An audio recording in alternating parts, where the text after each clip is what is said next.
Good morning, ladies and gentlemen. Good morning, good morning. My name is Deborah DeBoer. I work full-time at the North Shore Barrington Association of Realtors. I have all sorts of different duties, and we're doing some training in conjunction here with your association, which is really exciting for us. Before I get started this morning, I'm going to introduce Dolores Garcia, right? Yes. And she's going to come talk to you. She is the person who brought donuts and coffee, and she did all those lovely things to sponsor for you. So Dolores, you are up. Hi, well, thank you guys. Dolores with Movement Mortgage. We did not bring donuts, sorry. I got coffee. Sorry, it was. Yeah, the donuts But are the coffee coming. is outstanding. There you go. It's And amazing. quite hot too. Everyone runs on Dunkin', right? I'm just here, you guys, it's exciting news talking about buyer's agreement. Please, obviously I get contracts every day. I talk to buyers who are pre-approved and they're going out and, they're going to open houses, they're going to see homes. People are not doing the right thing. You'd be shocked after how many times you hear NAR settlement. You're thinking people are doing the right thing. There's people who are not. So take this stuff. This information is very serious. Please follow the rules because there are people who are not. And if you want to be successful, I feel like following everything that you're going to hear today is very important. On the lending side, we're seeing this stuff every day. If there's anything that I can help you, I'm going to be here the whole time while you guys are learning. I'll be outside, but after I'd love to catch up, meet a few of you, and answer any questions that you have with financing. So enjoy your I have training. just a question. Yes. How does the financing side even know that we have a buyer's agreement? So we know because we get once an offer has been accepted, we get all of the documentation, right? So we get the disclosures, property disclosures, we get everything. Because sometimes the buyer is now assuming the charges for the buyer's agent, right? So we need to know if we're gonna incorporate that. I'm still seeing traditional, broker to broker payments behind the scenes for services. I haven't had one yet where the buyer is actually paying, where they've made an offer and agreed to pay themselves as a fee, but we do have flexibilities for that in financing. So if that ever comes up, the agencies, Fannie and Freddie, have made allowances to, like before when we had, when you have 20% down, right? The max seller credit is 6%. We don't cut into that 6% because we know the buyer has to pay the agent. So the agencies have made flexibilities for that. So if that ever comes up and you need to use that as a negotiating tool with the financing, it's available. I'm going to add to that. That's the best question you could have asked, because I'm going to echo that same thing. You have lenders and you have God bless them, and you have attorneys who have no idea what has happened in the world. I don't know what rock they're living underneath, but they are hiding out somewhere and they don't know. So one of the things after today I'm going to charge you with is you have to go find the lenders and the attorneys that you work with, and you got to tell them what's going on.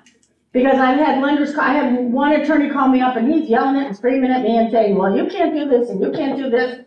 And I keep saying, I'm not an attorney, but yes, you can.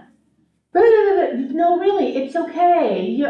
So there are just a lot of people who, because we've been so immersed in this, in our industry, we think everybody knows about this. They don't. So go and teach the people that you're working with about this. That was great advice for that. Yeah, absolutely. You'll be here during the break? Yes, I will.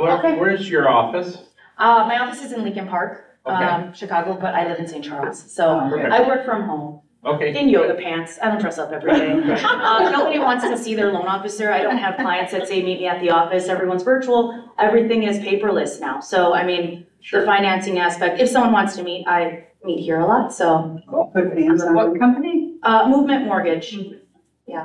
Doris, thank you. Have a great training, guys. Again, I'm Deborah DeBoer. I'm gonna go kind of sample people and see what company you're with? I think it's Investor Properties. Your name again? Katie Hemming. Katie. Okay, your company. All right. And then Inspired Realty Realty. Okay, Huntley Realty.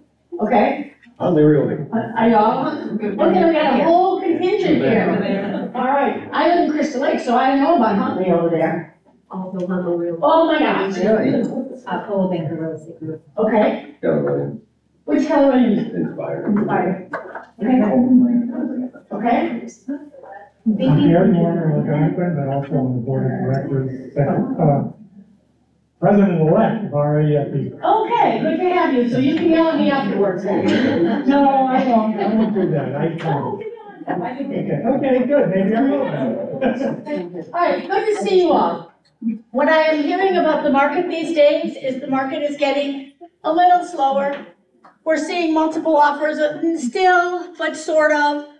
And the buyers sort of have heard tell somewhere, they've read somewhere, that nobody has to pay anybody for your services. They have all got some idea that you're all volunteers and just live to actually serve them for no money at all. I'm not sure where that, I mean, I know where the New York Times, it comes from them, it comes from the Wall Street Journal, it comes from all these people who talk trash about the real estate industry. I'm not even gonna go, but I'm not even gonna talk about what the settlement is. I'm not gonna talk about who did what and who's the bad guy and who's this guy and who's that, because there's no point to it. As of August 17th, here's what you are required to do if you are a Realtor. You have to get buyer's agreements signed. It's as simple as that. After the first of the year, whether you are a Realtor or simply a person with a real estate license in Illinois, you will have to get buyer agreements signed. Okay, so it's something you're gonna have to, everybody feels like it'll be better when everybody has to do it. You just have to do practice, you just get some head start practice on it. All right, so I have been talking about this for a while now.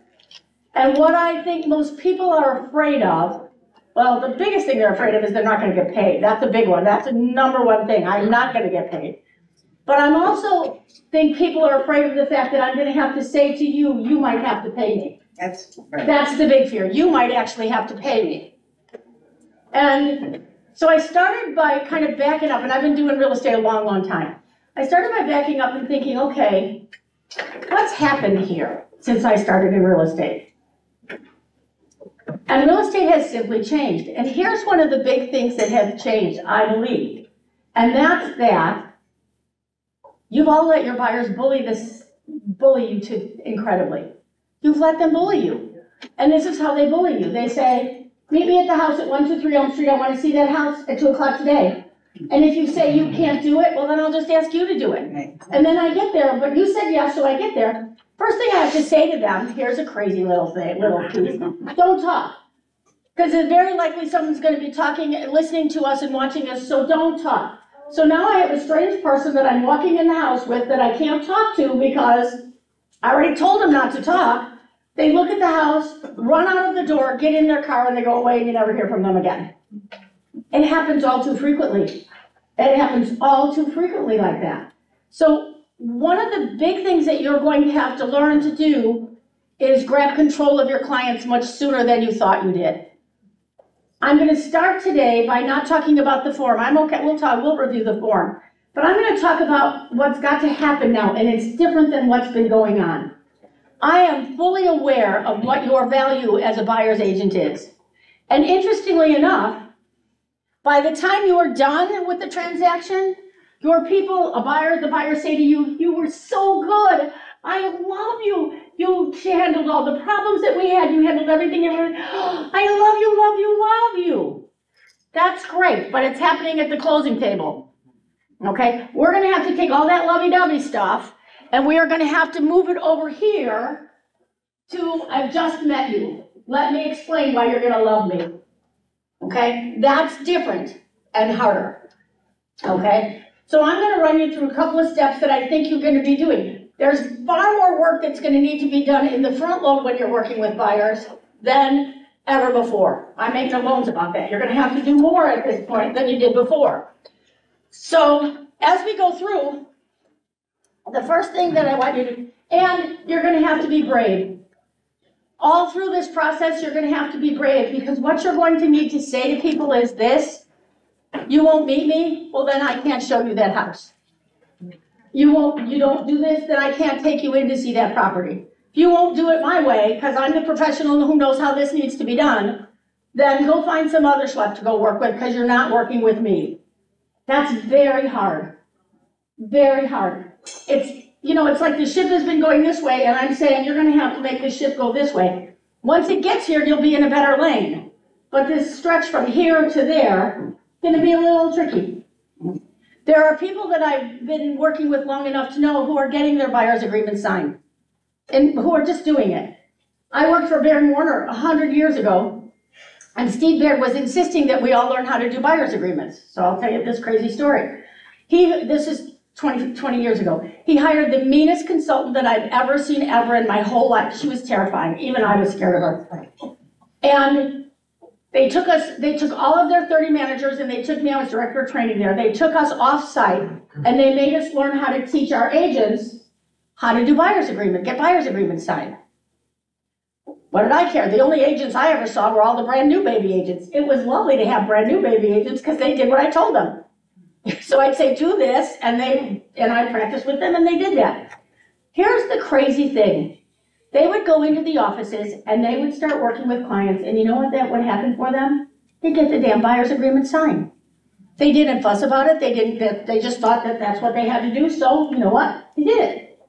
Until some old person in the office, I was going to say an old lady, but it could have been any old person in the office would say, you know, it isn't that way. You don't have to get that signed. And that was the end of them getting the paper signed. It was the craziest thing I ever saw. I don't believe that no one will ever sign your buyer's agreements. We're going to talk about some flexibility in buyer's agreements that might help you with some of that. But you'll get your buyer's, you're going to get them signed. But again, we're going to have to take what you have over there and put it over here. So here's what we're going to start with.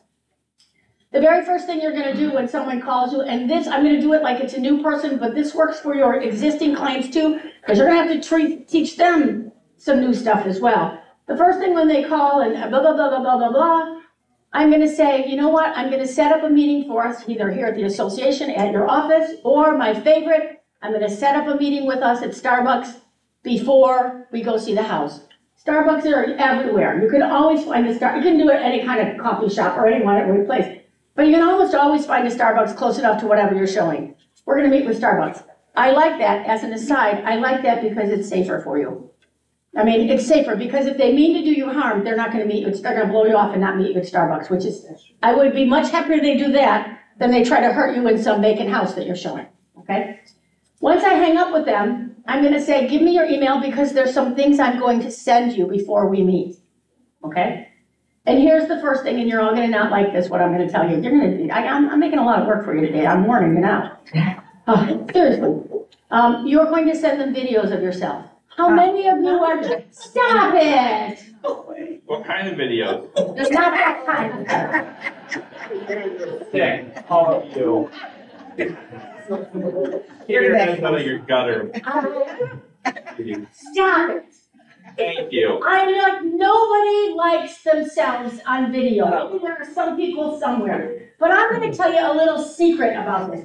You're not going to like it because I don't like the way I look. I didn't like the way I was dressed. I didn't like this. I didn't my hand. It sounds so bad. I already see you. I already know what you look like, and I hear what you sound like.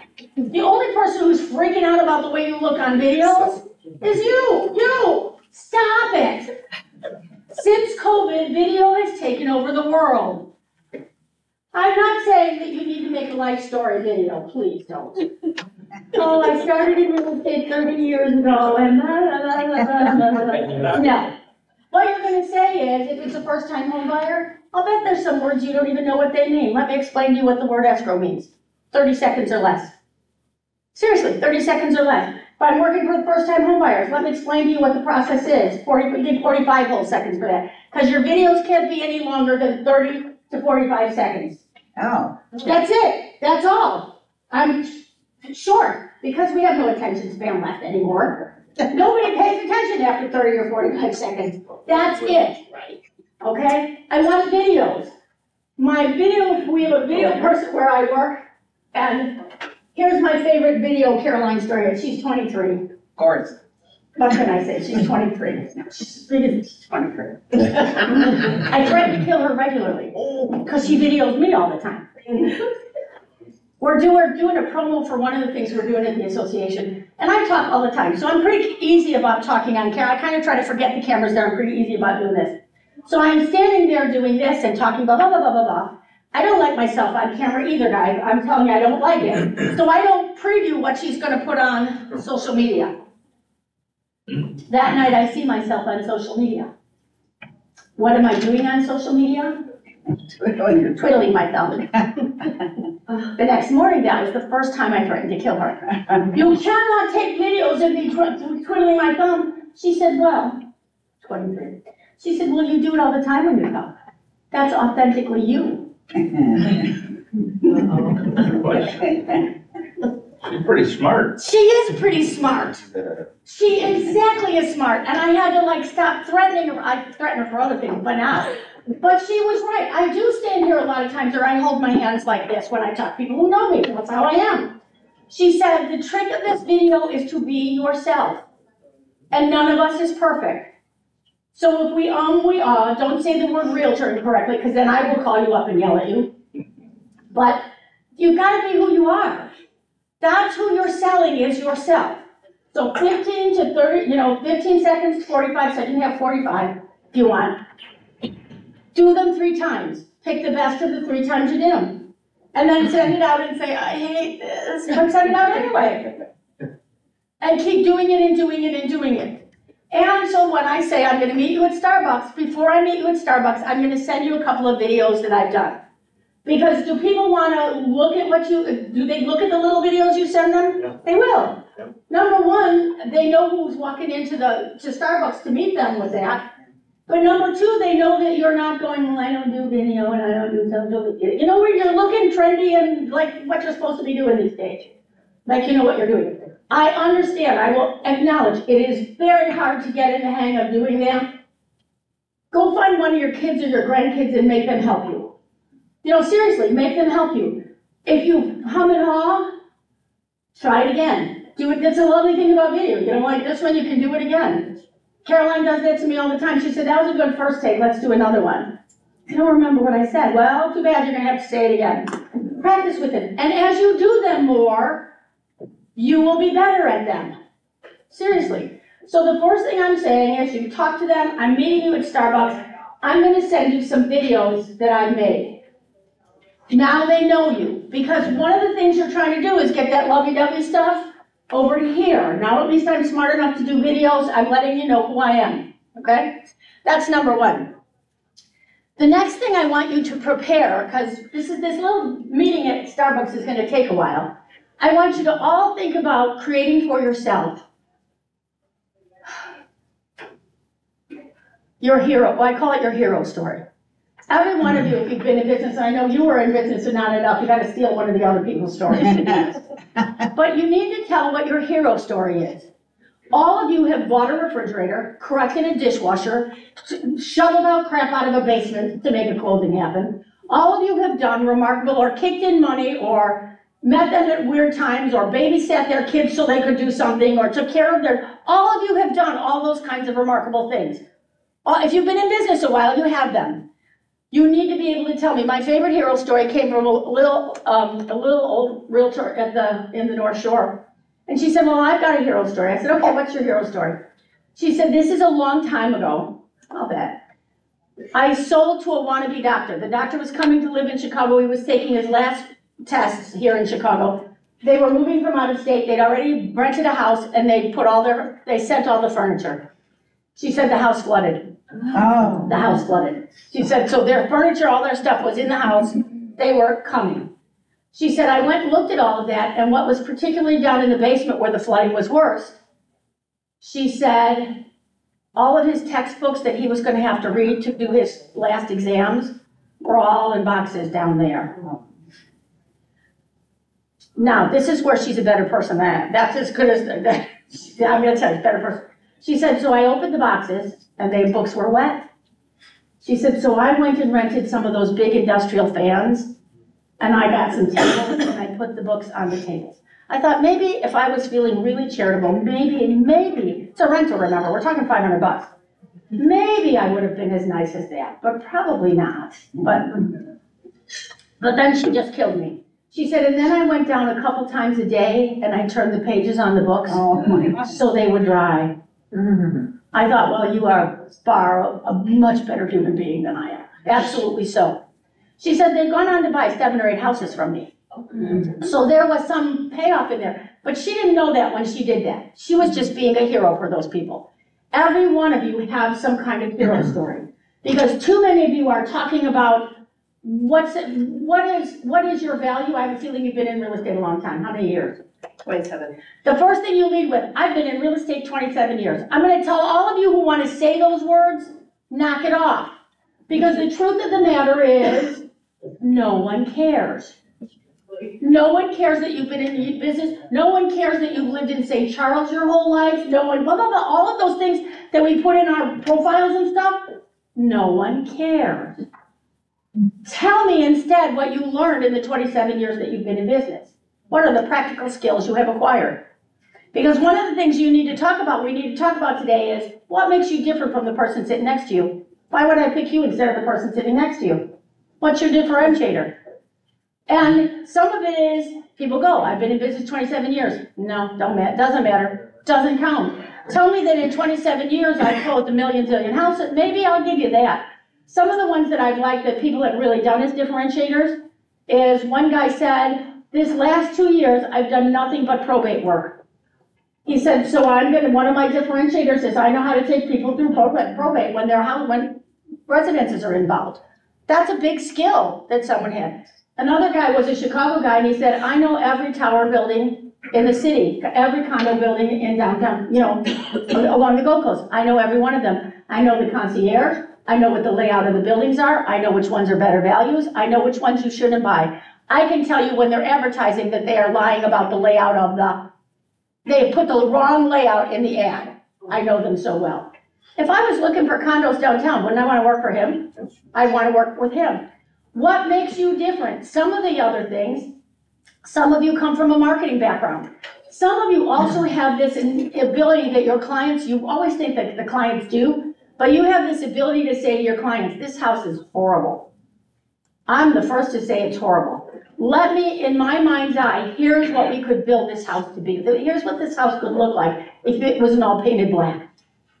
If it wasn't this, if it wasn't that. You have the ability to take and open their eyes and make them see what's in front of them. Do you know that most clients don't have that ability?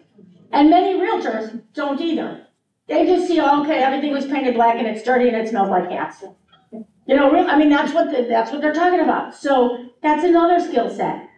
That I've lived in St. Charles for 28 years. I don't care. They don't care. What does that mean to me? It means I know everything about St. Charles. Say that instead. But just say, the other one is, I'm the #1 agent somewhere. That is the biggest whopper stupid thing to say ever. I come down Route 14 every day. There must be 6 realtor signs up on them as I drive by, the big billboards. It's the damnedest thing, they're all #1. No one believes you when you say that. Really. So why are you saying those? Some woman said, I got a listing because on my profile, on my page, she said on the bottom it said, I love to read and I play tennis. Someone literally called me and said, I like to read and play tennis too. Let's talk. This authenticity. Tell why you are different than others. Some of you went, and I don't blame you, I went into real estate simply to make money. But I hear tell, because people say it to me, I really like to help people. Well, say that in some way then. Why did you do this? Why are you doing this? What's your message that you want people to know about you? And don't tell it to me well, I've been in business 20, what do you want to hear? The lady who turned the pages? Do you believe the lady who turned, what do you want to do? You want to work with that lady who turned the pages? I do. Because she saved me. Or she said she would save me with trouble. And all of you have done, how many of you already put a shovel in your car because it's getting to be winter? Most of you at some point in the next month or two are going to put a shovel in your car. Why is that? And you never know how to get it. You never know. You're going to go to do an open house, you're going to go to show a house, and you can't shovel a walk so they can get in. I don't think that's in your job description, and yet you are doing that. All of those kinds of lovely things that you do. So, you send videos, you prepare your hero story. You got to think about that. The other thing is, and this always seemed crazy to me, but it's crazier now, is you need to have a presentation to give your buyers. We used to do, most of us spent hours preparing seller presentations. We would study the market, we would do this, we would do, oh my gosh, we'd make beautiful, a lot of your companies have really beautiful marketing materials. By the way, if your company doesn't, Emerald has some really lovely marketing materials. There's something that you are all entitled to because you are realtors called the Realtor Property Resource, RPR. It's included in your fees, it's not free, but it is included in the fees that you already pay. They have cool reports, they allow you to do a lot of cool stuff. Take a look at what they have available for you as well. If you are, I think about it with a smaller company, that you don't have the luxury of that properties materials, seriously. So take a look there for that sort of stuff. So you're gonna prepare this presentation for people. Here's the stuff you're gonna put in that presentation. You're gonna put every form that you can possibly think that they're gonna have to sign. So I'm gonna have a 7.0 contract. By the way, I hear tell the 8.0 contract is coming. We were hoping that in the fall. It's not coming in the fall. It probably will be in this first quarter next year. You want the contract in there. You want the seller's disclosure. You want every disclosure, every possible thing you can think of. Lead-based pay, blah, blah, blah, blah, blah, all of those things that they need to sign. And then you're gonna break sample on them. Why do you want all that stuff and give that stuff to them? Because part of being in sales is spreading a little fear. And when I give them all these forms and say, this is all the forms that you're gonna need to do, and I'm not lying, I'm telling them that you're gonna need to sell a house, I'm gonna give them to them and scare them so they think, oh, I could do this by myself. Well, look at all this if I'm writing sample with a yellow highlighter pen in it, okay? So I'm gonna put that in there. I may put a little bit about myself, but I'm not starting with, I've been in real estate for 27 years. I'm not starting with that. I'm also going to add in there a list of all the people that you have that you work with. The lenders, the attorneys, everyone you do. And I'm not putting their names in, guys, because I'm not giving away, that's my treasure, is that list of people who do all those good things for me. That's a treasure that you have. I'm not giving them the whole treasure. I'm giving them a taste. I have all these people I know that will help you. Got that? So I have that list of that. That's also in there. I'm also going to have in there, what else do I want in there? I want a copy of the Code of Ethics, because, people have been talking trash about us. So put a copy of the Realtor Code of Ethics, in there. You can go online to NAR, print one out. And print one out. The other thing that I want in there is kind of a weird thing, and this came from that mean, crazy client, a consultant that scared me. I thought it was so ridiculous what she taught people to do. She had a 14-page questionnaire to work with buyers. And it had what I thought was just stupid questions on there, like, what kind of roof do you want? And I thought, the only thing anybody's gonna say is, I want one that works. Doesn't leak. That doesn't leak.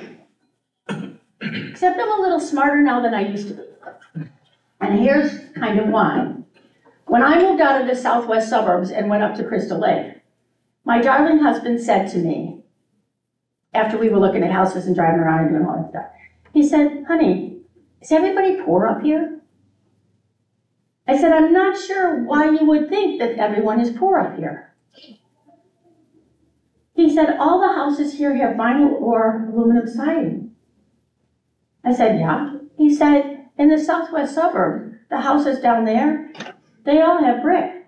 Why aren't we having houses up here that are brick and we're having all aluminum siding, even on your fancy houses? A lot of times it's just the base. No, and down in the southwest suburbs, 3/4 of the house is made of. I said, I don't understand that. And I thought, okay, that's a custom that you may not know about, someone coming here, that this is something that's percolating in the back of their mind. And then this roof thing. What kind of roof do you want?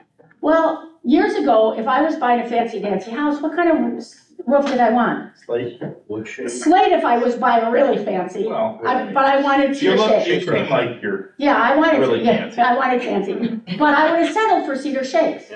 So if I'm coming to be your buyer, my theory is no, I want cedar shakes. Is there a problem with that?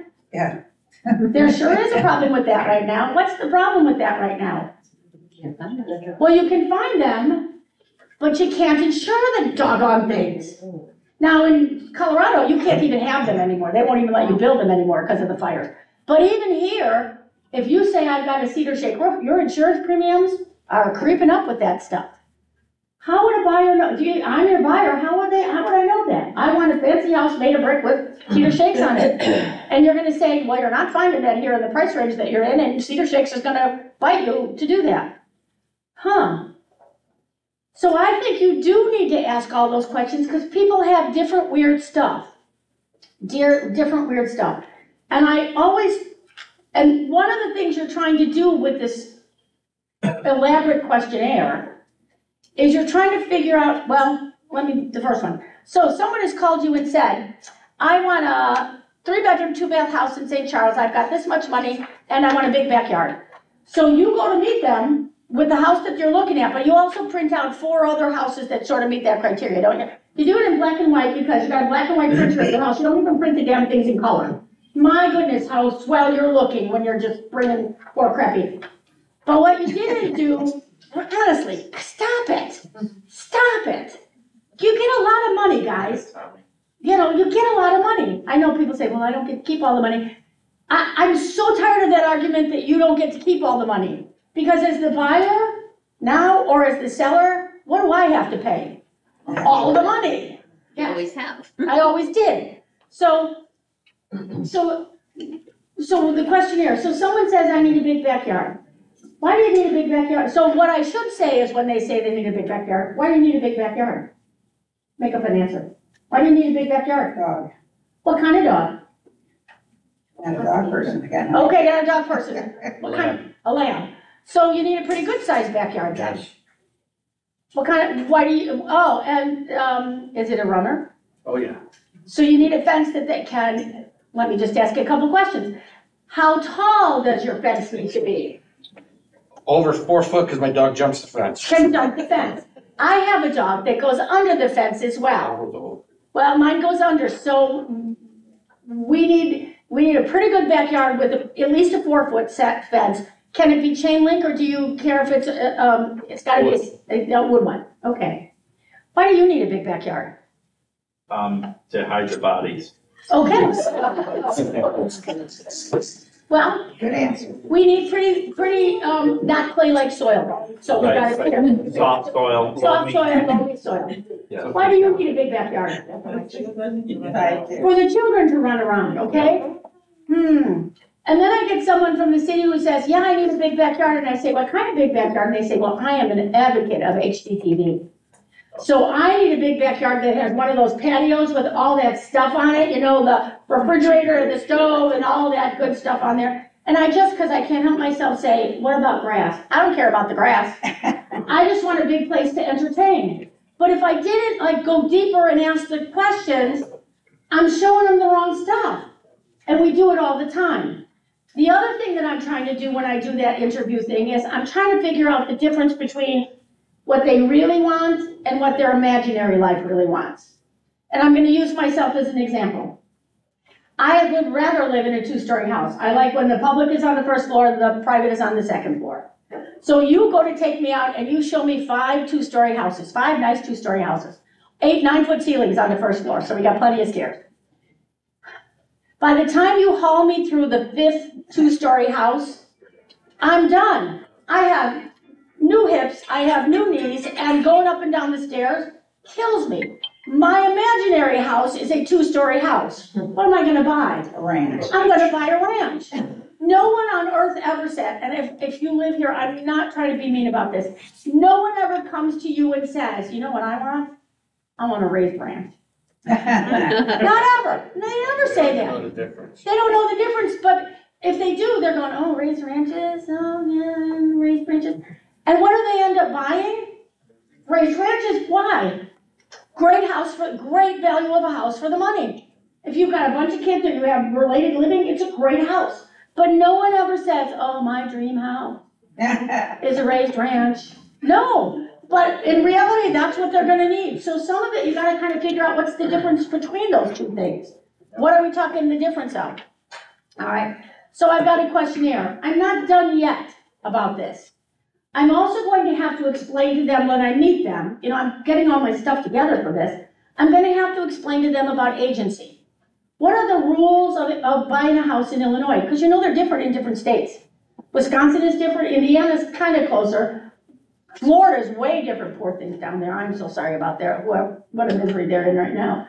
But the rules are different. So this is something I learned like 1,000 million years ago in real estate school. They gave me an acronym to explain what I owe you. Because I'm here to tell you that I think most consumers, they have no idea what they get from you, none. And we never bother to tell them what they can expect. So here's what at this meeting, I'm gonna have a discussion with them. I'm gonna say, here are some things that you get from me with working with me? The first one initial is C, and you get care, confidentiality, and competence with me by doing that. That means that I take your phone calls, it means that I'm careful with your money, it means that I'm on the care. I take care of you. I make sure our appointments are set, I make sure all that stuff works the way it's supposed to do. I take care of you. I am competent in what I am showing you, so that if you've never left the confines of St. Charles, and someone says, I want a house in Joliet, you may say to them, I'm sorry, I don't know anything about the houses in Joliet. Now, you're legally, you can go sell them if you want, but I'm not selling stuff that I don't know anything about. Or I've got to get smart about them, maybe I need to pull a partner in for something, but I need to be competent at what I'm doing. And the biggest one there is you can expect me to keep your information confidential. I'm here just to tell you, you are the chattiest group of people I have ever lived with. And I have been one of you for many years. I can't tell you how many times I would sit in an office meeting and someone would raise their hand and this is what they would say. I just took a new listing, it's really nice. We listed it for $540. It's never gonna sell for $540, but I had to take it at $540 because that's all they would let me price it for. They're getting divorced. And they're in a big hurry to go. I heard tell that their kids are having a little problem in school and with drugs too, but that's just on the down low. And they announced that to everyone in the office. Wow. And if I hadn't seen it with my own eyes, I would believe no one would ever do that. I have seen it over and over again. Worse yet, I've seen you sitting, I'm in Onalaska, Wisconsin, teaching a class in Onalaska, Wisconsin. They talked to me about a deal that they were talking about that morning. I'm sitting in the dive having lunch with the broker. Next to me, behind me. You want to know what they're talking about in the booth next to me? The same deal they talked about all morning long. I knew all about the deal. I could have gone back, I didn't, but I could have gone back to the people at the office and said, let me tell you how to get your deal done. Because they were talking about what they were willing to accept and all that stuff. Stop talking. I say this in every class a million times. Stop talking, you all talk too much. Too much. And you talk to each other too much. One of the things I think about all the time is that the state of Illinois renamed us. We used to be salespeople and brokers, and then we were something else, and now we're brokers and designated managing brokers. And really what we are is agents. And here's why I want you to think hard about this. When I think about brokers, that's what our title is. I think about people doing this. I'm gonna broker the deal. I'm gonna be the person that puts the deal together. I'm gonna broker the deal. That's not really what your obligation is. You're an agent, which means I stand here and my client stands here. And what I do is I represent my client. And sometimes the deal over here is not a good one for my client. So you wanna be thinking about remembering that's what you do. As well as care, confidentiality, you owe them obedience. All of you had a dumb client who you said, if you make that offer, they never will accept it. There are gonna be 5 offers on that house and making a lowball offer is not gonna get you anywhere. And yet, they say, that's what I wanna do. What's your obligation?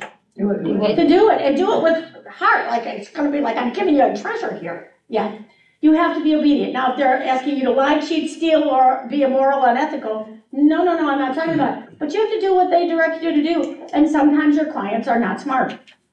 They don't listen to the best advice you're giving them, and you have to do it anyway.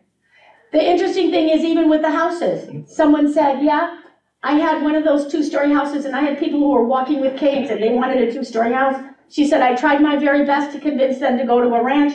She said, 10 years later, they're still living in the 2-story house that I sold them because that's really what they wanted. You got to do what they want. You owe them accountability. You take earnest money. You've got to be accountable for earnest money, okay? But in COVID, you had to be accountable in different ways. And who knows what will be next. If someone had said in the bottoms, the seller had said, if you don't put booties on, you don't put gloves on, you don't put a mask on, you don't blah, blah, blah, blah, wash your hands and everything, you can't come in the house. And you've got a buyer who says, I'm not doing any of that stuff. What's your answer? Can't ship it to you. You're not going in the house. Here's one. Someone comes with their little swoopy dog, the little poodle, and says, it's an emotional support animal. I can bring it into the house. What's your answer? No. No, it's a private residence. There's no law that says you get to bring that dog into a private residence. Okay? So, accountability. You owe them loyalty. Do you really think, I don't know why people always thought that their clients knew that they get all this stuff, but they don't. Loyalty, which means if you and I look in a house and you say, I love that house, I want that house, I'm gonna buy that house, and I'm thinking I love that house too, I'm gonna try to outbid you and win that house instead, am I okay? I'm not okay. I need to help you buy the house, you're my client. I have to be loyal to you, all right? And the last one is I have to disclose. Now Illinois, and who is not kind in many ways, is kind in this way. It does not require you to discover, okay? So when you go through a home inspection for, you're showing houses, you don't have to move the break front to see that if there's a hole behind, they're hiding there. You don't have to go in the attic, you don't have to go in the basement, you don't have to do any of that discovery. By the same token, you cannot be a dope about it. So there's a big bucket in the garage and there's a hole in the garage ceiling and it's filled with water. I can't say I didn't notice. No, you gotta notice, but you don't have to discover. The only place I know that discovery changes from one place to another is in murder and suicides. So if I am listing a house and there has been a murder or suicide in there, the client says to me, don't you tell anybody about it. I zip my lip, I don't tell anybody about it. I may counsel them that's a bad plan, because what do I know, the neighbors always tell, always tell. So it's a bad plan, but if they say shut up, I'm gonna be quiet about it. On the flip side, if I am working with the buyer and I know there was a murder or suicide in that house, am I obliged to tell them about it? I am. I don't have to discover, I don't have to go look it up, but I have to tell if I know it.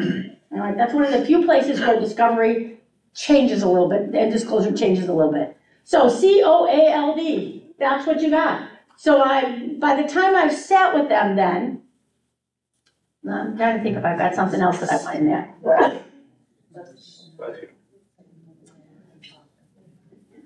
Oh, I do want to, one other thing in that presentation that you're doing. This is all presentation things. I want you to, in some way or another, I want you to have a visual representation of what it takes to buy a house. Okay. If I go on the internet, what does the internet show me about real estate? What do I see? If I go look at real estate Crystal Lake, what does it pull up? Pictures of pretty houses, doesn't it? That's what shows up. Where does that say, I have to buy, I put in the process of buying a house in Crystal Lake. What do I get? I get crap, I get garbage, okay? What you need, the best visual one I saw was a company, and I can't use it as an example because it's proprietary to the company. They had just like a little, this way, it was a shiny graphic they had made, and it started with a bullet, and there were 25 little circles in there, and then little arrows that connected the circles. And it was the entire process of what it took to buy a house from start to finish. Because that is and I don't even want a list, because the list is not as visually significant. All these little circles, and then I say, just so you know, here's the process we're gonna follow for you to buy a home. Because that's the other thing, your buyers have no idea. They're still pretty sure that you're gonna open the door, you're gonna write an offer, and 30 or 45 days later, they're gonna move into the house. And it's not only first-time home buyers who think that. It's home buyers who've lived in the house for 35 years. They don't know that things have changed. Those of you who've been in business for all that time, I started when we had a one-page contract. And it had carbon paper. That's how we did our contracts. You know, there were no home inspections. That Uncle Al would come and look at the house. There were no home inspections. So really, the world is different for somebody who hasn't bought a house for 25 years. I need to go help them with all that understanding. I need all that material in there when I go to meet them. And then I need to spend the time talking to them about it. Now, this sounds like it's gonna take you hours and hours to do it, probably half an hour. But you know what, if you're not willing to meet with me and talk to me for half an hour, I'm pretty sure there's some trouble, that you're gonna be that guy who ghosts me, gets in the car and runs away from me. I mean, that's what I'm afraid is gonna happen. Yep. Yeah, I know you He's like that. Yes, and I'm not willing to give my time up that way any longer. Right. I'm just not. You work too hard to have all these people treating you crummy. And the unfortunate thing is we've let them, and we've trained them to do it. So now, like I said, we have to move from going this way, or we're taking a detour to get back on the right road again. So I don't think this whole buyer's agreement thing, I don't think it's a bad one. I don't really think it's a bad one at all. Notice I haven't said a word about buyer's agreement while I'm doing all this stuff.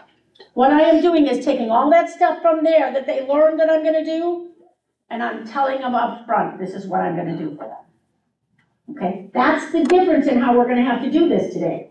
People go, well, they don't wanna come into the office, and they don't wanna meet me at Starbucks, they only wanna open the door. Then you're not my guy.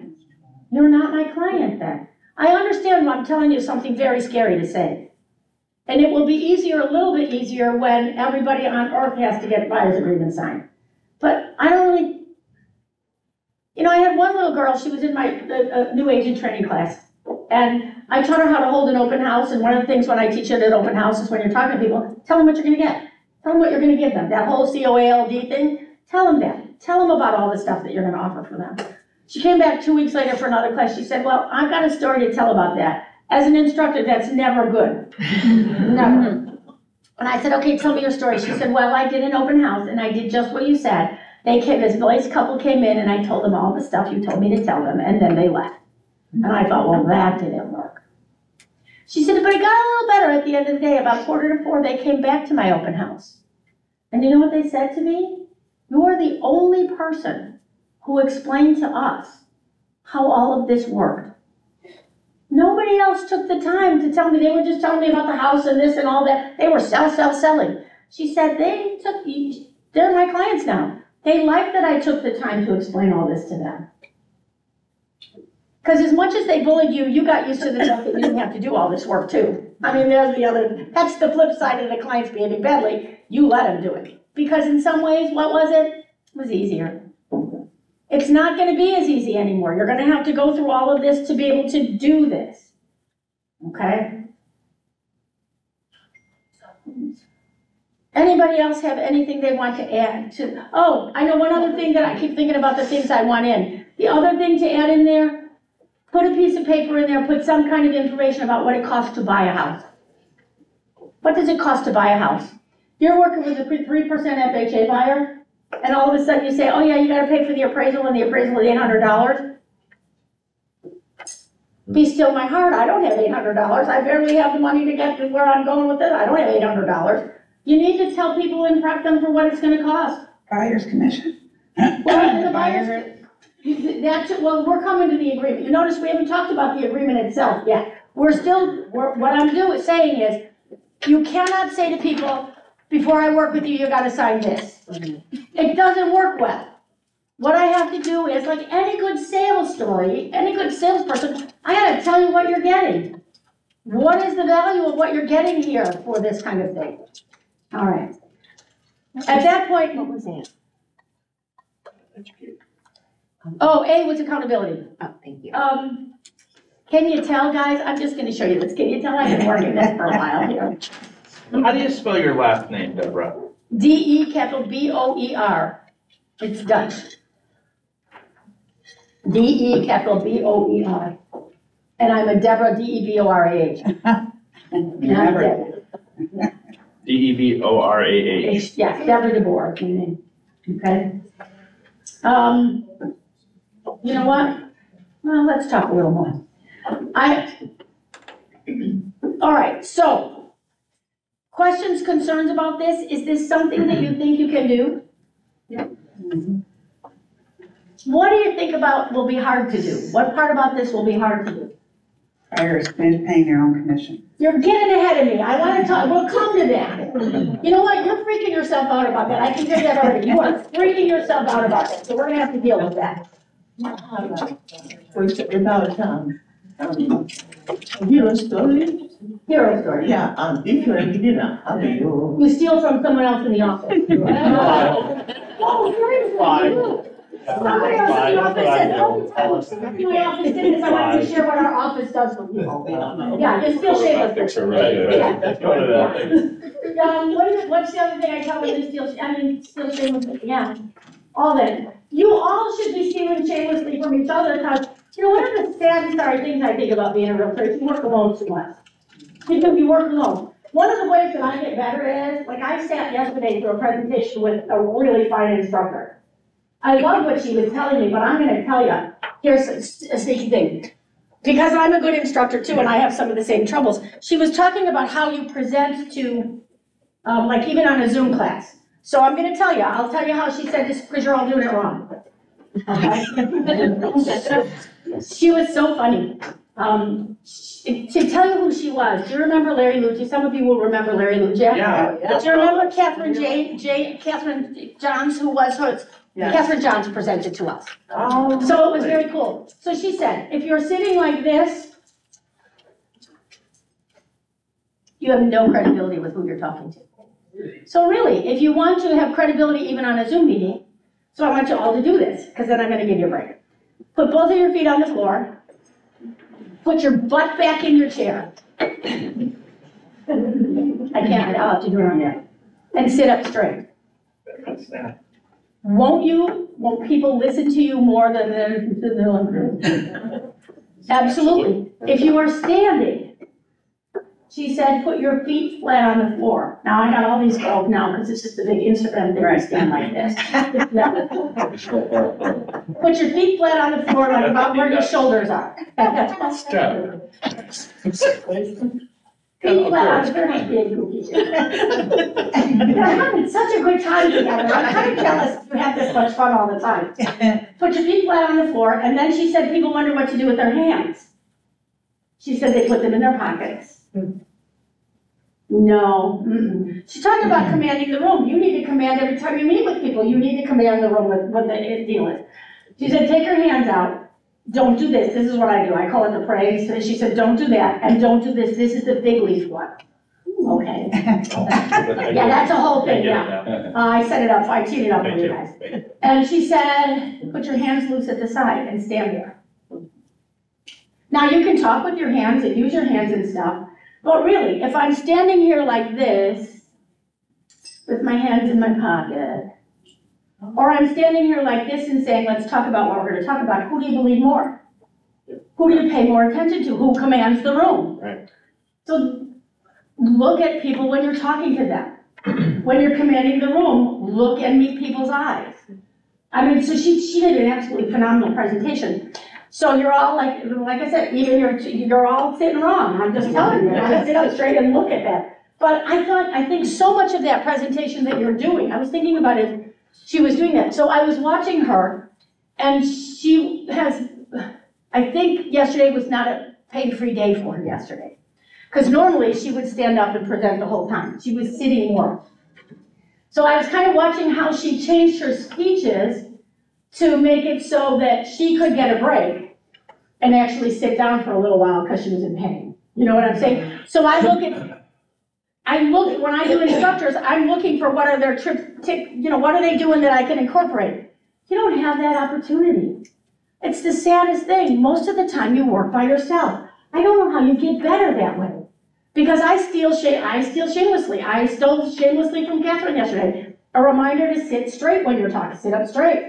You know, but you never get to go see someone else present and say, that was great what they said.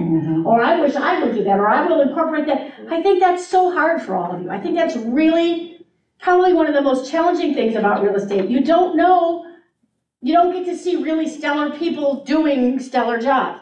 Now, what maybe work for you may not work for you. That's not what I'm talking about. But if you're both good salespeople, I am betting that there are things that you do the same. You may use a couple of different words, you may change them around a little bit, but you're doing the same thing. Okay? So if you ever get a chance to go with somebody, take the chance. But that's why I'm stealing shamelessly, because other people have done really good things.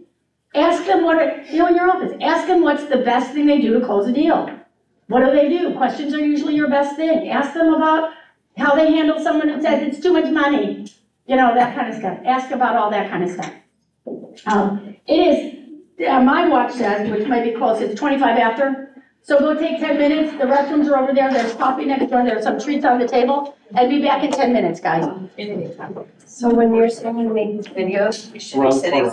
You know what? When I do videos, I stand. And even when Caroline comes into the office, because I sit more than I do. I sit more than I do. When Caroline, she was here videoing everything that I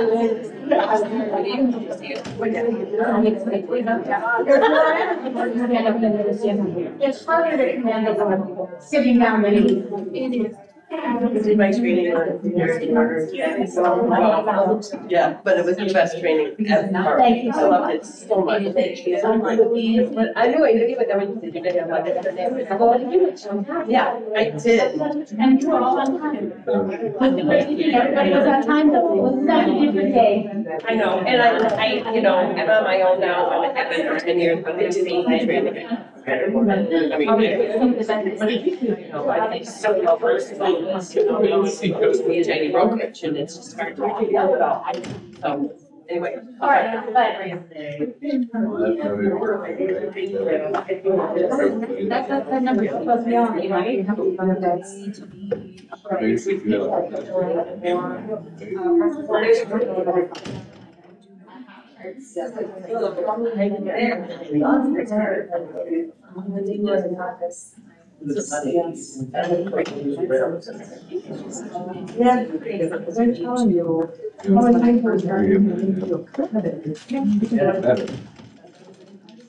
Better than my site. So you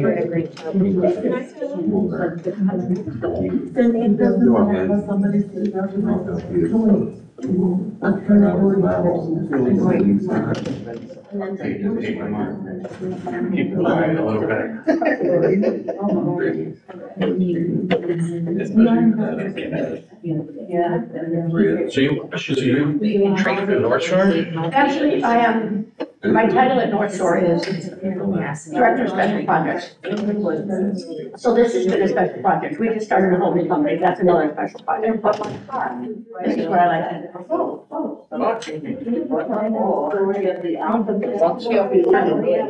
do. Right, so that's a whole nother. This is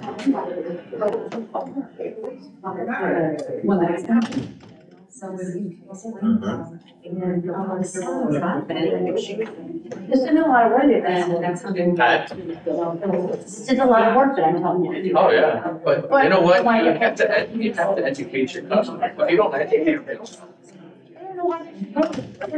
And what's different between you and this realtor and that realtor? Why would I have a big construction background. I haven't done it for 25 years, so. Right. Yeah, he's sold a mortgage company, you know, I used to work with him, so that's why I'm saying. But well, I've been in business 25 years. Okay. You don't care. I lived in your house. Don't care. You know, don't. They don't. Hard to want people off that They page. don't care, like you said, everyone's number one. Not to order something. Fox Valley, number one agent.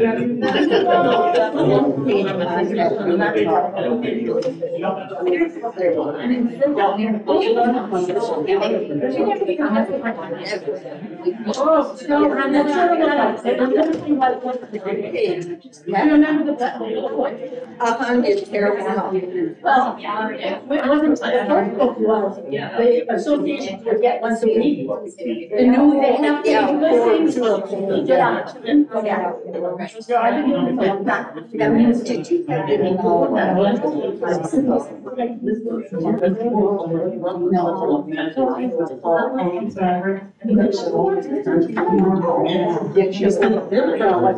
lot of people in the world. So we're being farmers, so therefore.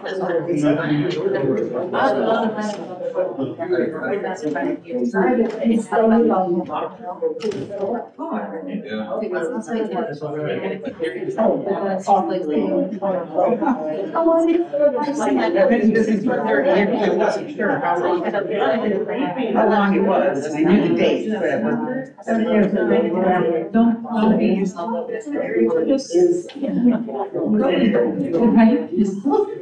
Doing the right thing. Oh my God, hey.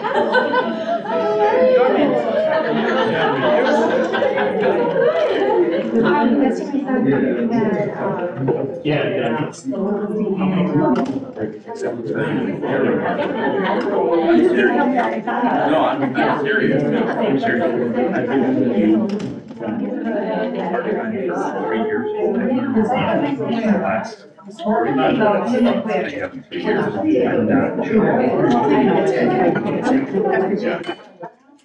And I'm just I'm trying to add. And I'm okay with that. But yeah,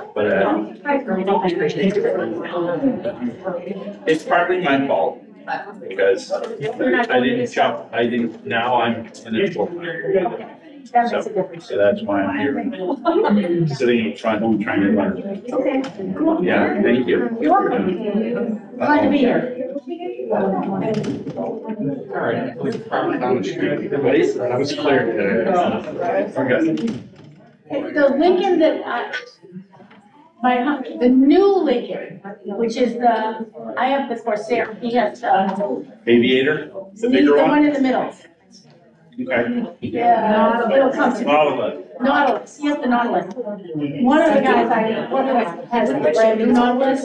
It's got this thing in the front of it. The screen goes all across the whole front dashboard. Oh, wow. It is beautiful. And I thought, so I said, I had to see this because I thought it was really distracting. And it lowered it, so it's lower, like underneath your windshield. It is. And my husband said, there'll now be something else, but the new cars will have to have like this big screen. And we're barely getting by with the screen we have. I even told Mitch, one of the questions was, how is technology hurting or helping you? I said, the stamp stuff in the cars are making me crazy. For example, I now have buttons. You know, you say I'm right. No. Now I have little buttons to start, stop. And I'm telling you, I've had the car now probably about 4 or 5 months. I'm still sitting there in the morning and thinking, okay.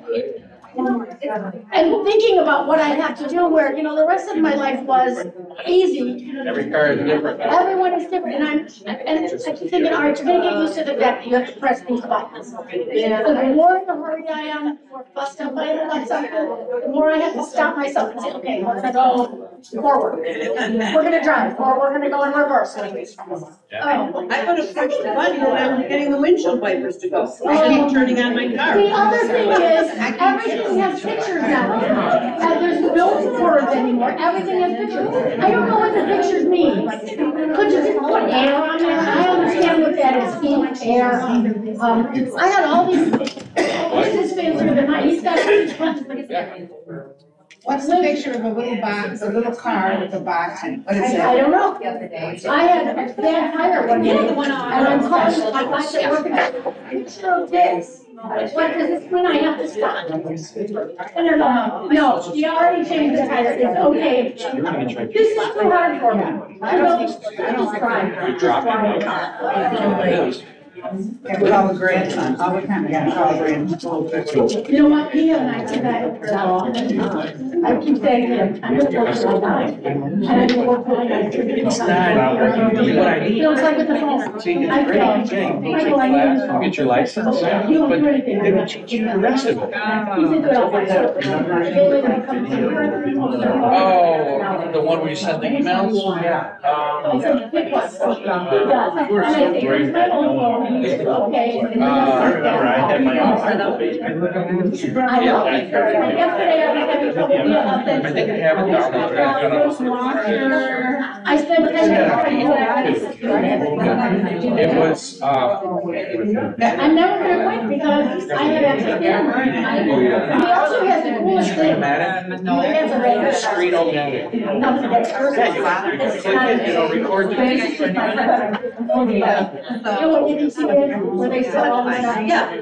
He's got a guy at 18. So if you need something, if you tell Michael what you want, like if you want a refrigerator, tell him and Mike to make him on it. Go tell Michael will call his guy, and he will get that refrigerator for you. And sometimes significant, because he's got a guy.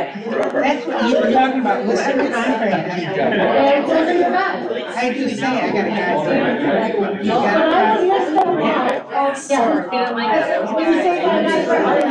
it? Yeah. He's smart.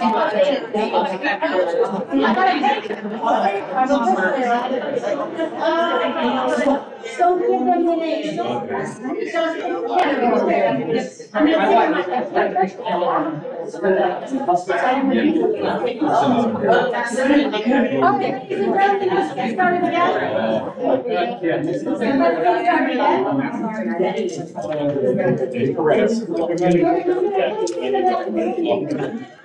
But you are harassing a lot of people around.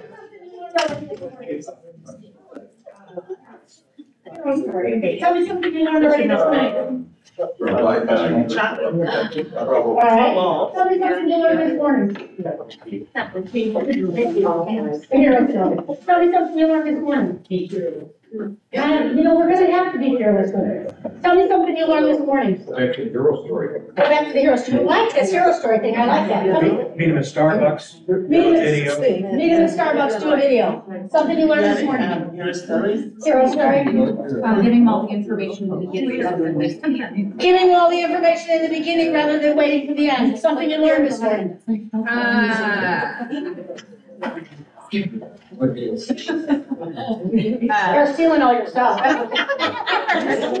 Oh, to be quiet, see? That's what she's doing. There you go. Stop talking. That should be a big one for all of you. Stop talking. Stop talking. Well done.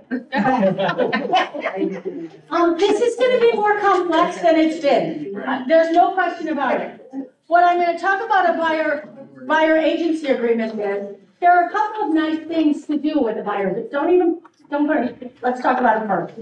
So, I can sign a buyer's agreement to show you a house, one house. I can show you a buyer's agreement to show houses only in St. Charles. And then I can have another buyer's agreement to show houses in Joliet, depending on how I make what I say is reflected in my agreement. So I can say I'll have a buyer's agreement for just today. All right, so understand that the agreement is fairly flexible. One of the agents told me, she said, here's what happened to me. She said, we went out the first time, they signed a buyer's agreement for 3 days, for 3 houses. The next time, 3 more houses. She said, and the third time, they said, just let me sign the damn buyer's agreement for all time. But, you know, this is something new you're asking people to do, so they're a little nervous about that. Tell you who won't be nervous about this? This is first-time home buyers. Because they don't know to be nervous. This is just the way people are gonna do business. They're just gonna say, okay, all right, well, let's do that. It's really interesting to me that not a lot, so I'm not gonna say that every third person I've talked to that this has happened, but I am gonna say, I've heard it enough to have noted it. There are people who are saying, when I work with younger buyers, the first question they ask me is, how do I pay you? So they already kind of have figured out that they're gonna have to pay. Even before all this hubba-dubba, they thought, you know, I'm gonna use someone's services, I pay them. Mm-hmm. So from that point of view, I think some of this is we're worrying, I don't wanna say needlessly, but you know, here's the bottom line. If someone is not willing to make sure that you get paid, gotta go, gotta find someone who is. Simple as that, gotta go. There are always going to, and you know, the other thing to think about is, people are going, well, there are going to be people, and they're going to want to just go directly to this seller, and they're just going to try to cut a deal from the seller. I heard tell that they were already out there, that there are already people out there in the olden days, where pre-April or August 17th, that's the olden days now. In the olden days, I hear tell that those people did that already, didn't they?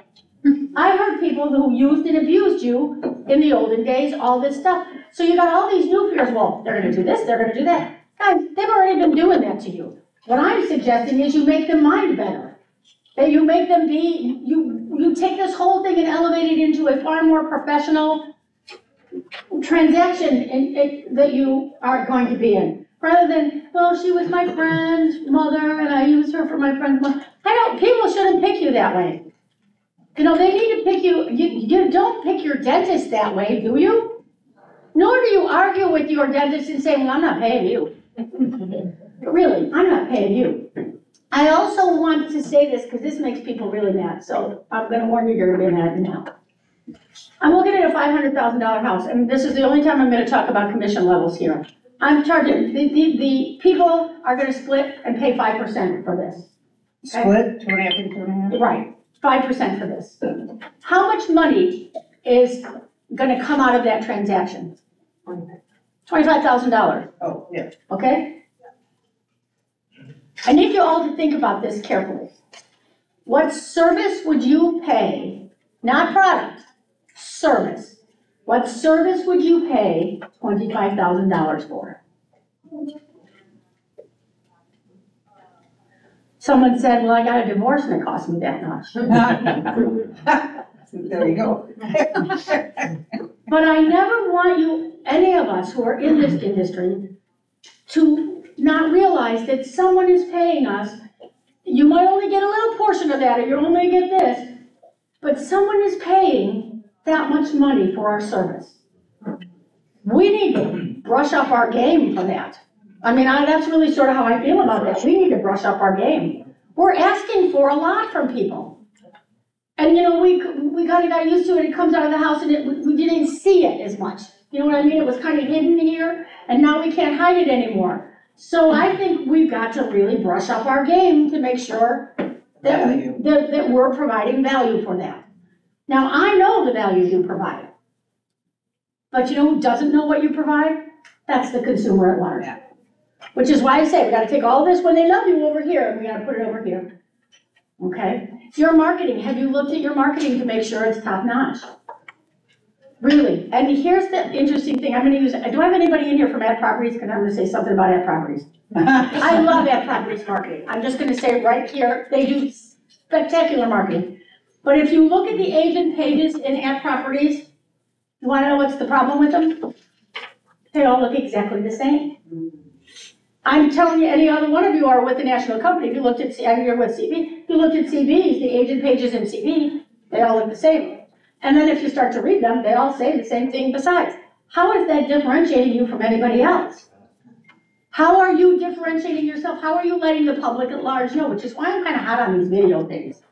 How are you letting the public, someone else did the video, what they did for a video, to give you an idea, was a woman in Northbrook. She went and stood in front of every monument for subdivision in Northbrook. You know what I'm talking about, like the sign. And she did 15 to 30 seconds of, there are this many houses here, this is the style of houses, these are the years that they were built, and there's so many of them for sale now, and here's what the houses cost between this and this and here. Now, if I saw her things, if I was looking for Northbrook, would I want to talk to her? Yeah. I sure would. So think about how your marketing is showing people what's special about you. Okay, special about you. All right, we've done all this stuff now. We've talked to the people, we've bonded with the people, we're happy with the people, everything is going along. Now I have to say, let me explain to you. As of August 17th, every realtor in the country has to get a buyer's agreement signed. If you're really nervous about it, you can say, and after the first of the year, everybody who has a real estate sales license will also have to get a buyer's agreement signed. All right, I don't think you need to do that. That is not a choice I would make. I would just simply say, because you know, the bottom line is, guys, people don't understand the difference between salespeople and realtors. They think everyone who has a real estate license is a realtor. That's not true. You all know that. That's not true. Only people who pay real estate dues to NAR and to here and to Illinois Realtors, those are realtors. There are about half the people who have real estate sales licenses in Illinois who are not realtors. Okay, we don't see it much around here on this. Well, think about commercial realtors. Very few commercial realtors are realtors. Very few commercial. We have NICAR. We have an affiliation with NICAR, but most commercial realtors are not realtors. Attorneys who have a license, they're not realtor. I mean, there's all sorts of reasons for people to not be realtors. But at this moment in time, everybody in Illinois you may have read about it. Everyone in Illinois has to get a buyer's agreement signed. Let's take a minute and review the buyer's agreement. Okay, that's what I would pull out, and that's what I would say. Okay, so I would say, in consideration of the buyer brokerage company, as to the buyer's brokerage agreement to designate a licensee affiliated with the buyer brokerage. Guys, by the way, understand this. This is a sister agreement to the listing agreement. So before you get too crazy and me, you wouldn't list a house without a written agreement, would you? No. So why would you work with buyers who are slipperier than sellers, without an agreement for this? Okay, The purpose of identifying and negotiating and acquire real estate for the buyer. The buyer hereby grants the buyer brokerage and accept Deborah as the designated agent. The agreement creates an agency relationship between the buyer and the designated agent and a contractual relationship by the buyer brokerage firm and buyer. This term is in effect on January 1st at 12 o'clock and will terminate this. This is the one. If you want to do only one day, I put in one day in there. You know, what do you, and consider before you say, well, I heard someone say, well, I am going to put in all of Illinois and for a year. I said, are you going to Peoria? You're going down to Alton, Illinois? This is two ways we're agreeing here. So put in what you're, you gotta understand you're agreeing to do some stuff for them too, as well as they're agreeing to do stuff for you too. But there's nowhere that indicates what area you're gonna. And I would say I would add it here, in Barrington, I would do something like that, okay? Where would you write that? I put that right in the terms. Okay. All right, the buyer's brokerage responsibility. You'll advocate for the buyer's interest through the process, honesty, fairness, and transparency. I like that one. You'll maintain clear communication, treating all with respect and courtesy. I like that one. You will equip the buyer with knowledge needed to navigate the home buying journey, including but not leading to like testing, radon. What did we put all that? We put all that stuff already in our booklet. Identify properties aligned with the buyer's goals and objectives, negotiating the most favorable terms and competitive prices on their behalf. Investigate properties of interest to the buyer, researching tax records and potential past issues. I want to talk about something. I'm going to stop here for a minute as well. One of the reasons that agents or that consumers typically ran around and shopped companies or agents at different places is because we thought y'all had a secret stash. I thought if I worked with your company, you had this secret house in your pocket, and if I worked with your company, you had this secret house in your pocket. You had a secret house. I think that's consumers still think that. You have a secret stash of houses. Y'all should know that by now. What is your secret stash of houses? MLS. Well, it's just, everybody's got the MLS. I mean, that MLS indicates everybody everywhere. What's your secret stash? The private. The private listing network. Yes, you have access, me, has access that consumer, you do not have to things that will be coming up for sale or that may be already for sale, just not ready to go on the market yet. Okay, here's the power of the secret stash. My darling children live in River Forest. They bought a really nicer, a bigger house because they're getting big boys. Bigger house in River Forest. They have a darling house on a darling street there. And I am not their realtor because I'm not crazy. And so on a Friday morning, I called up my daughter and said, tell your realtor to put your house in the private listing network. Well, they said they don't want it until we're done painting, blah, blah, blah, blah, blah. I said, listen to your mother. Tell the realtor to put the house in the private listing network. They did. Saturday morning, they had 6 appointments scheduled. Well, it got even crazier than that. Here's how crazy it got. Now, you need to know about River Forest first. This sounds mean, but I don't mean it mean. I think everyone in River Forest is a third cousin to everybody else. It is pretty, and I don't mean it because they're not right. I mean it because they all know each other. They went to preschool together. They went to grammar school together. They went to Fenwick High School together. It's a very, here's how much they know each other. My daughter, when she was newly married, she had like a 5-year-old. Her first one was about 5. She said, I'm in the Jewel one day, Mom, in River Forest. And some old lady comes up to me and says, I think you're married to Danny O'Neill. And she said, well, I am, but if I could ask you, how do you know that?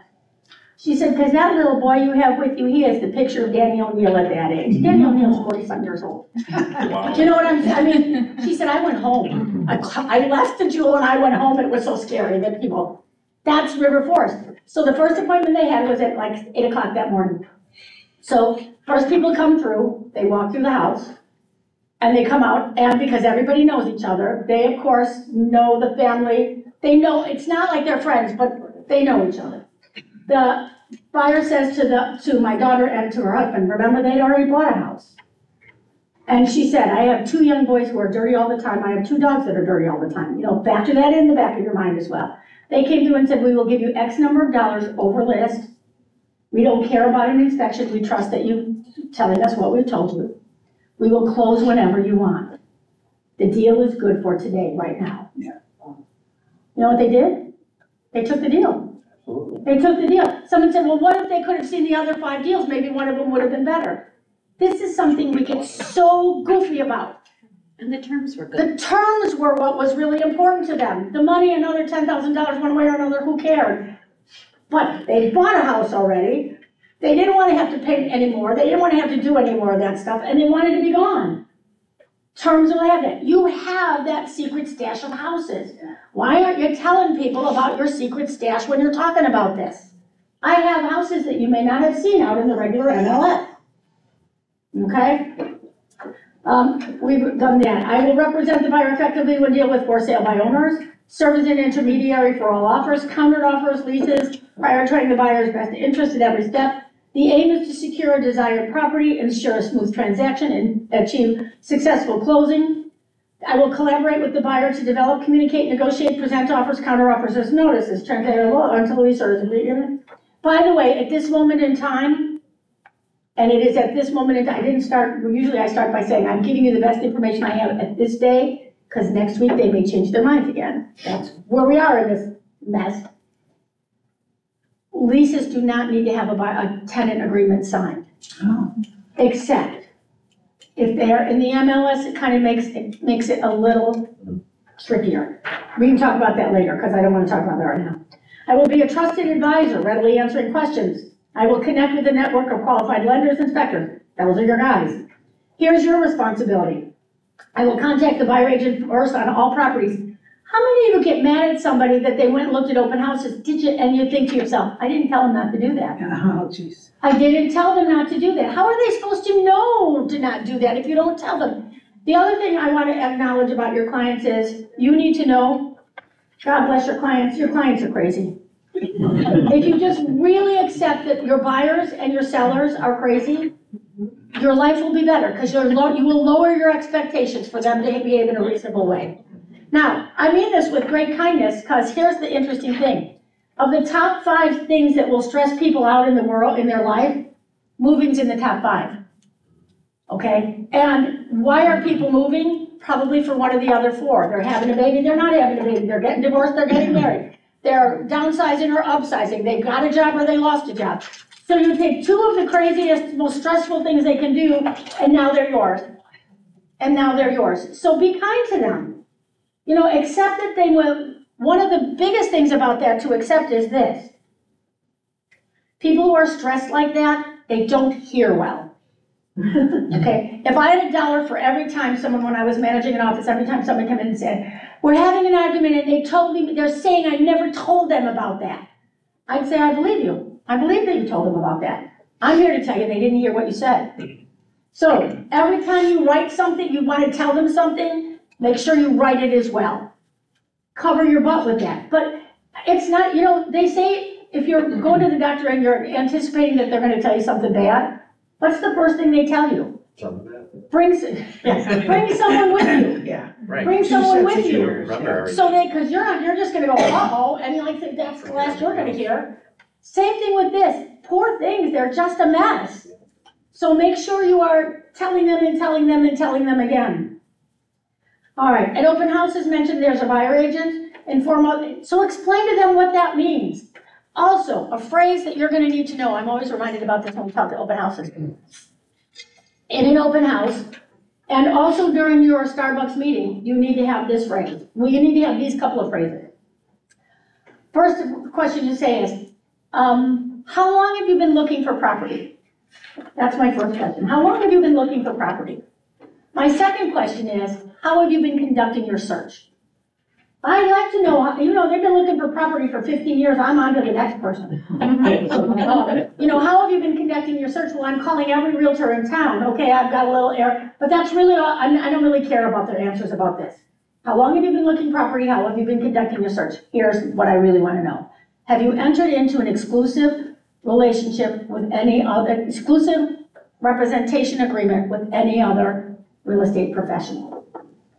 And why I want the setup to be, how long have you been looking? How have you been conducting your search? Because what I really want them to answer is that last question. Because if they say, yes, I've entered into 3 with 3 other realtors, well, I don't want you either then. You see what I'm getting at? And if I get the easy answer question, this is a sales skill, guys. If I ask them something that it's easy to answer, how long have you been looking for property? No harm. How have you been conducting your search? No harm. They are less likely to lie to me when I get to the answer, the question that I really need to know the answer to. Have you entered into an exclusive relationship with any other real estate professional? That's the one. Because I'm gonna tell you where I think your biggest challenges are gonna come with this. People are gonna be signing buyer's agreement like crazy. Because they don't understand that this is a real, you gotta pay me kind of agreement. And that's why I, again, do the setup in the front of that again, so to make sure I'm investing importance in this. Makes sense. Yes, all right. So that's the question, and I would use it in an open house all the time. But I'm gonna say you're gonna have to, in this initial interview, when you start meeting with people, that's gonna have to be a question that you're gonna ask, because otherwise people are gonna do just what I said. They're gonna sign agreements with every Tom, Dick, and Harry, okay? I inform other agents who are being represented by a buyer agent, update the buyer agent if the goals have changed. By the way, well, let's finish this one. The buyer brokerage firm's compensation for services may be paid by the seller or the seller's brokerage, okay?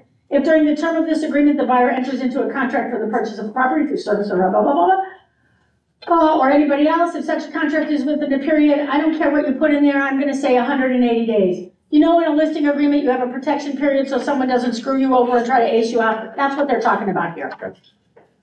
After the termination of this agreement, with the seller to it with introduce or offer, the buyer shall pay the buyer brokerage from a commission of X number of dollars or X percentage of the sale price, or it could be whatever else you want to put in there. The full commission is to be paid at closing, which is the case in the sale, blah, blah, blah, blah, blah, blah. Buyer's compensation is fully negotiable and not by law. Since what we want to talk about is compensation, let's talk about compensation for a minute, okay? Compensation can, 8 months ago, people were worried about how they were getting compensated. In the time of that, you know, I said just a few minutes ago, I'm giving you the best information that I have at this period of time. This particularly has changed over time. At this point in time, what most people are saying about compensation is, put it in the contract.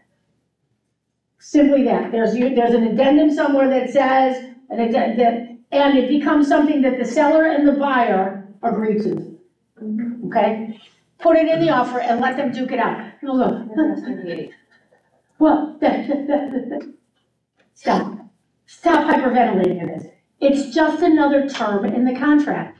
Just like whether they have septic and well, or whether they're getting mortgage or they're not getting mortgage, or the day they're gonna close, or whether they're doing home inspection, it's just another term in the contract. And quite honestly, pretty soon it's gonna get to be another standard term in the contract, because everyone wants to get paid.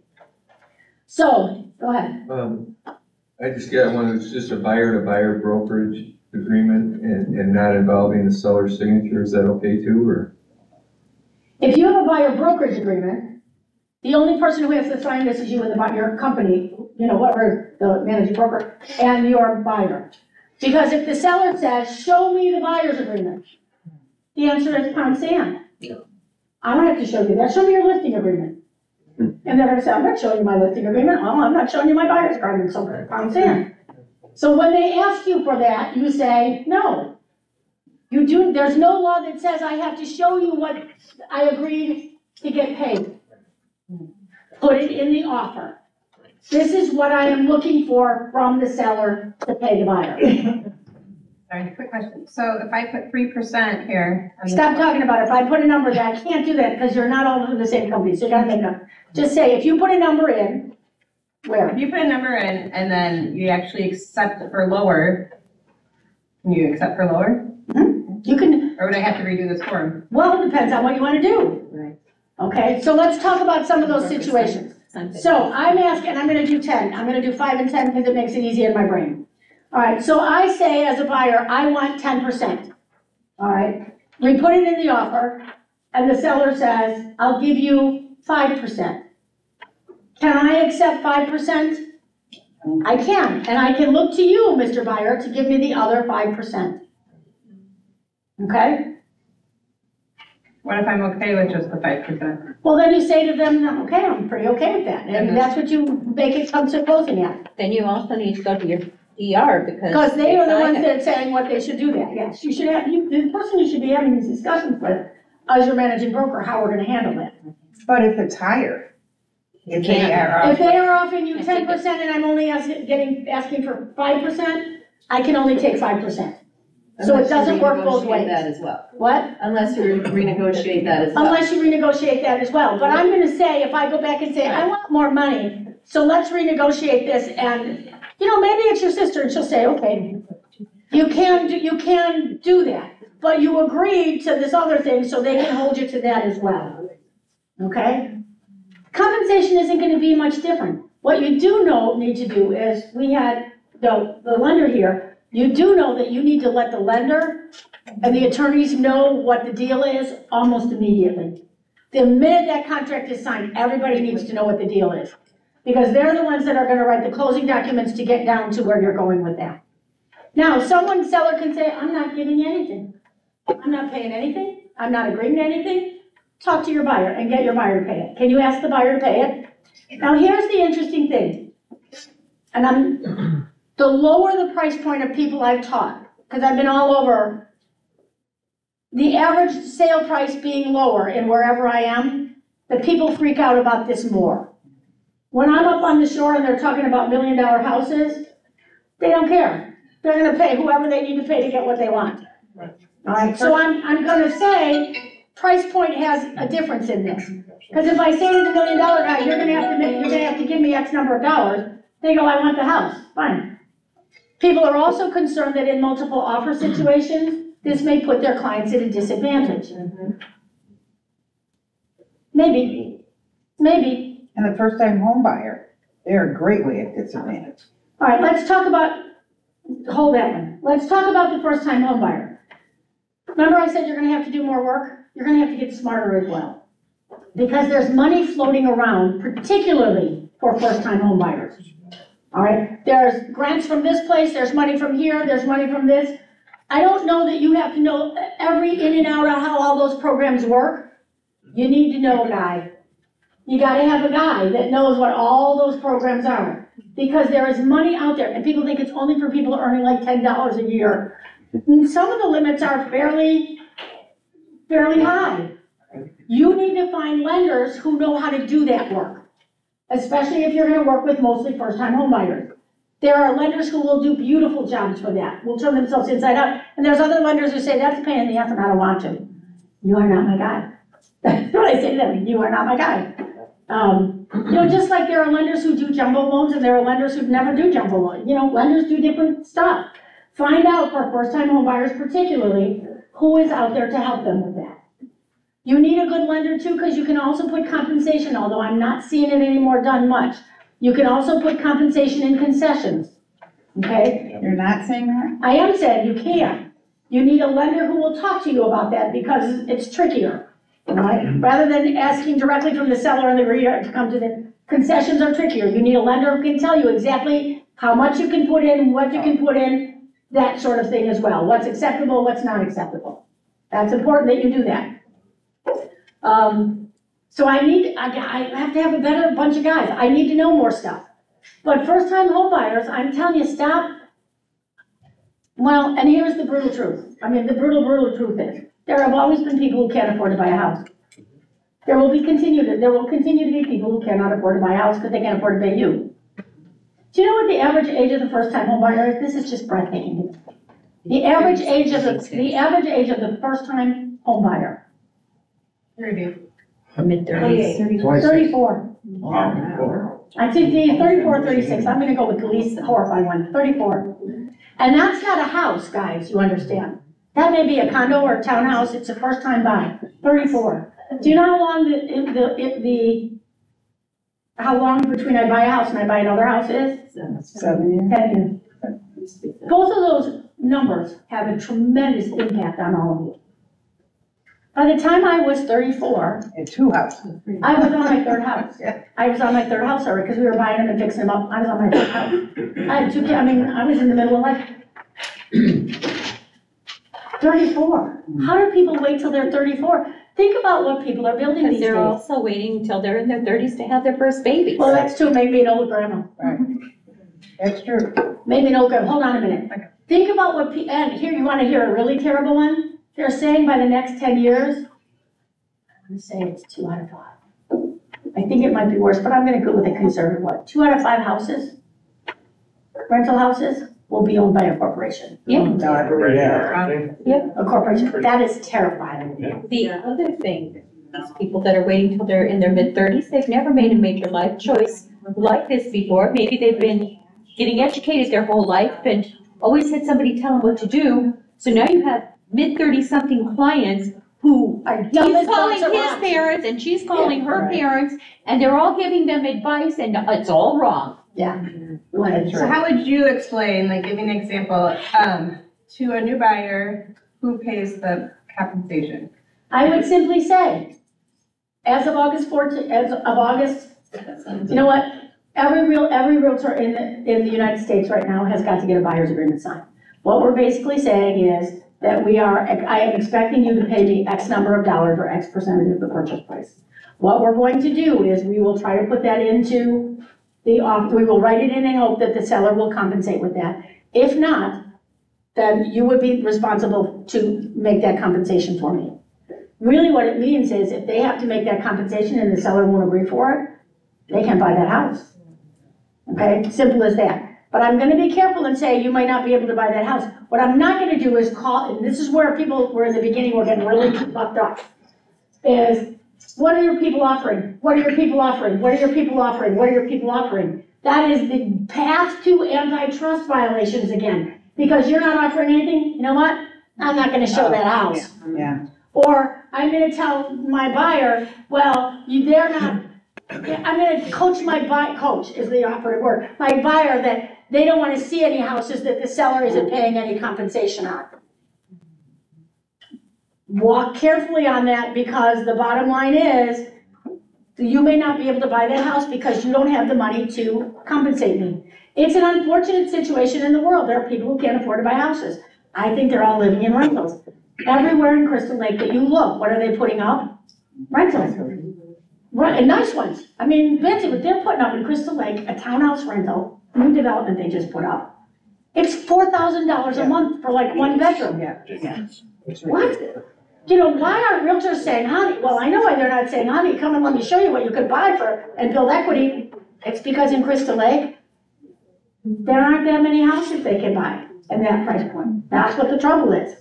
Supply and demand. Supply and demand has a big effect on that. So those are some of the, you know, and the more you say, I have this form, and you're gonna need to sign it, and I would never sign it, but just because they said I have to sign it. Now, I'm kidding about that, but I'm not kidding about that. If you are a person who says, I would never have signed that form, because I wanted to talk to every realtor in town and find out blah, blah, blah, blah, blah, blah, blah, blah, blah, blah, and I was not committed to just one realtor, no one's gonna sign it for you. That attitude that you have for yourself is gonna bleed right through and no one will ever sign it. Guys, I don't understand what the issue is. You don't work without listing agreements. Why would I work with someone without a buyer's agreement? I need to get paid. Okay, you can rail and complain and carry on about the Justice Department and NAR and all that kind of, we're in it, this is what is. Okay, I mean, seriously, rail and complain all you want. I don't care anymore. I honestly don't care. This is what you have to do to be in business today. If you don't want to do it, then here's my advice. Find a different business. Okay? Don't be scared. That's the whole thing. The people who are kind of fearless about that, they're already out there getting them signed. They're not even turning a hair about this. This is just the way to do business. We're just getting them signed. Okay? Other questions about the money stuff?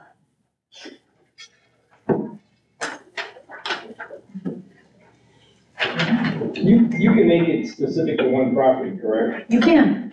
You just write it on there? I'm just gonna where it says, the term disagreement, underneath where it says right there, this is for 123 Elm Street today. I'm just gonna add that in, so yes, you can make it for one property. And sometimes Because that's, it's between you and them. yeah, and the truth of the matter is sometimes that's a reasonable thing. I don't trust you, I don't know you. You know, I happen to meet you in the line at Jewel, and now you're on showing me a house, I don't know who you are. We haven't had any time to prep anything, so I need you to sign it for this one house. If you like me and I like you, golden, we'll move on with that. But I don't know you well enough yet. I'm okay with that. Not only that, remember this too, it's a bilateral agreement. You agree to stick with me. Maybe you start to hate me. Maybe I'm like a goofy, you've all run into buyers who, I'm in a big hurry to buy, and they didn't buy anything.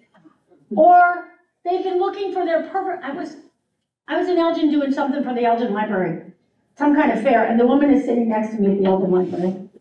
We're doing some booth or something. And we're talking about business, and she said, oh, my husband and I, we go to open houses. Oh, my God. What do you mean? She said, well, we go to open houses every Sunday because we like to look at the decorating, and I think, oh, there are people who hate you. There are people who just hate you. I lived in Wyoming for a little while. My friend Wendy, who's a great realtor, said, this is how Wyoming Sundays go. She said, people go to church, they go to Walmart, and then they go look at open houses. That's the entertainment of the day. Oh, no, that seems terrible. But there are clients you're not gonna wanna keep. So be careful what you're agreeing to. You've been in business for a while. It's why I think dual agency is such a challenging thing, because I have a client, it's my seller, and by this time I've had them for 3 months, I don't like them anymore. They call me at inappropriate times, they call me after they've been drinking, they are just, I've been in business a long time, I know. I don't like them anymore, and I don't think they're gonna be reasonable about when we negotiate a price. Then this lovely young couple who's darling, they come in, and I love them, and they're so sweet, and I'm gonna be a dual agent. You wanna know what I'm gonna do? I can tell you what I'm gonna do right now, I know it about myself. I'm gonna do this.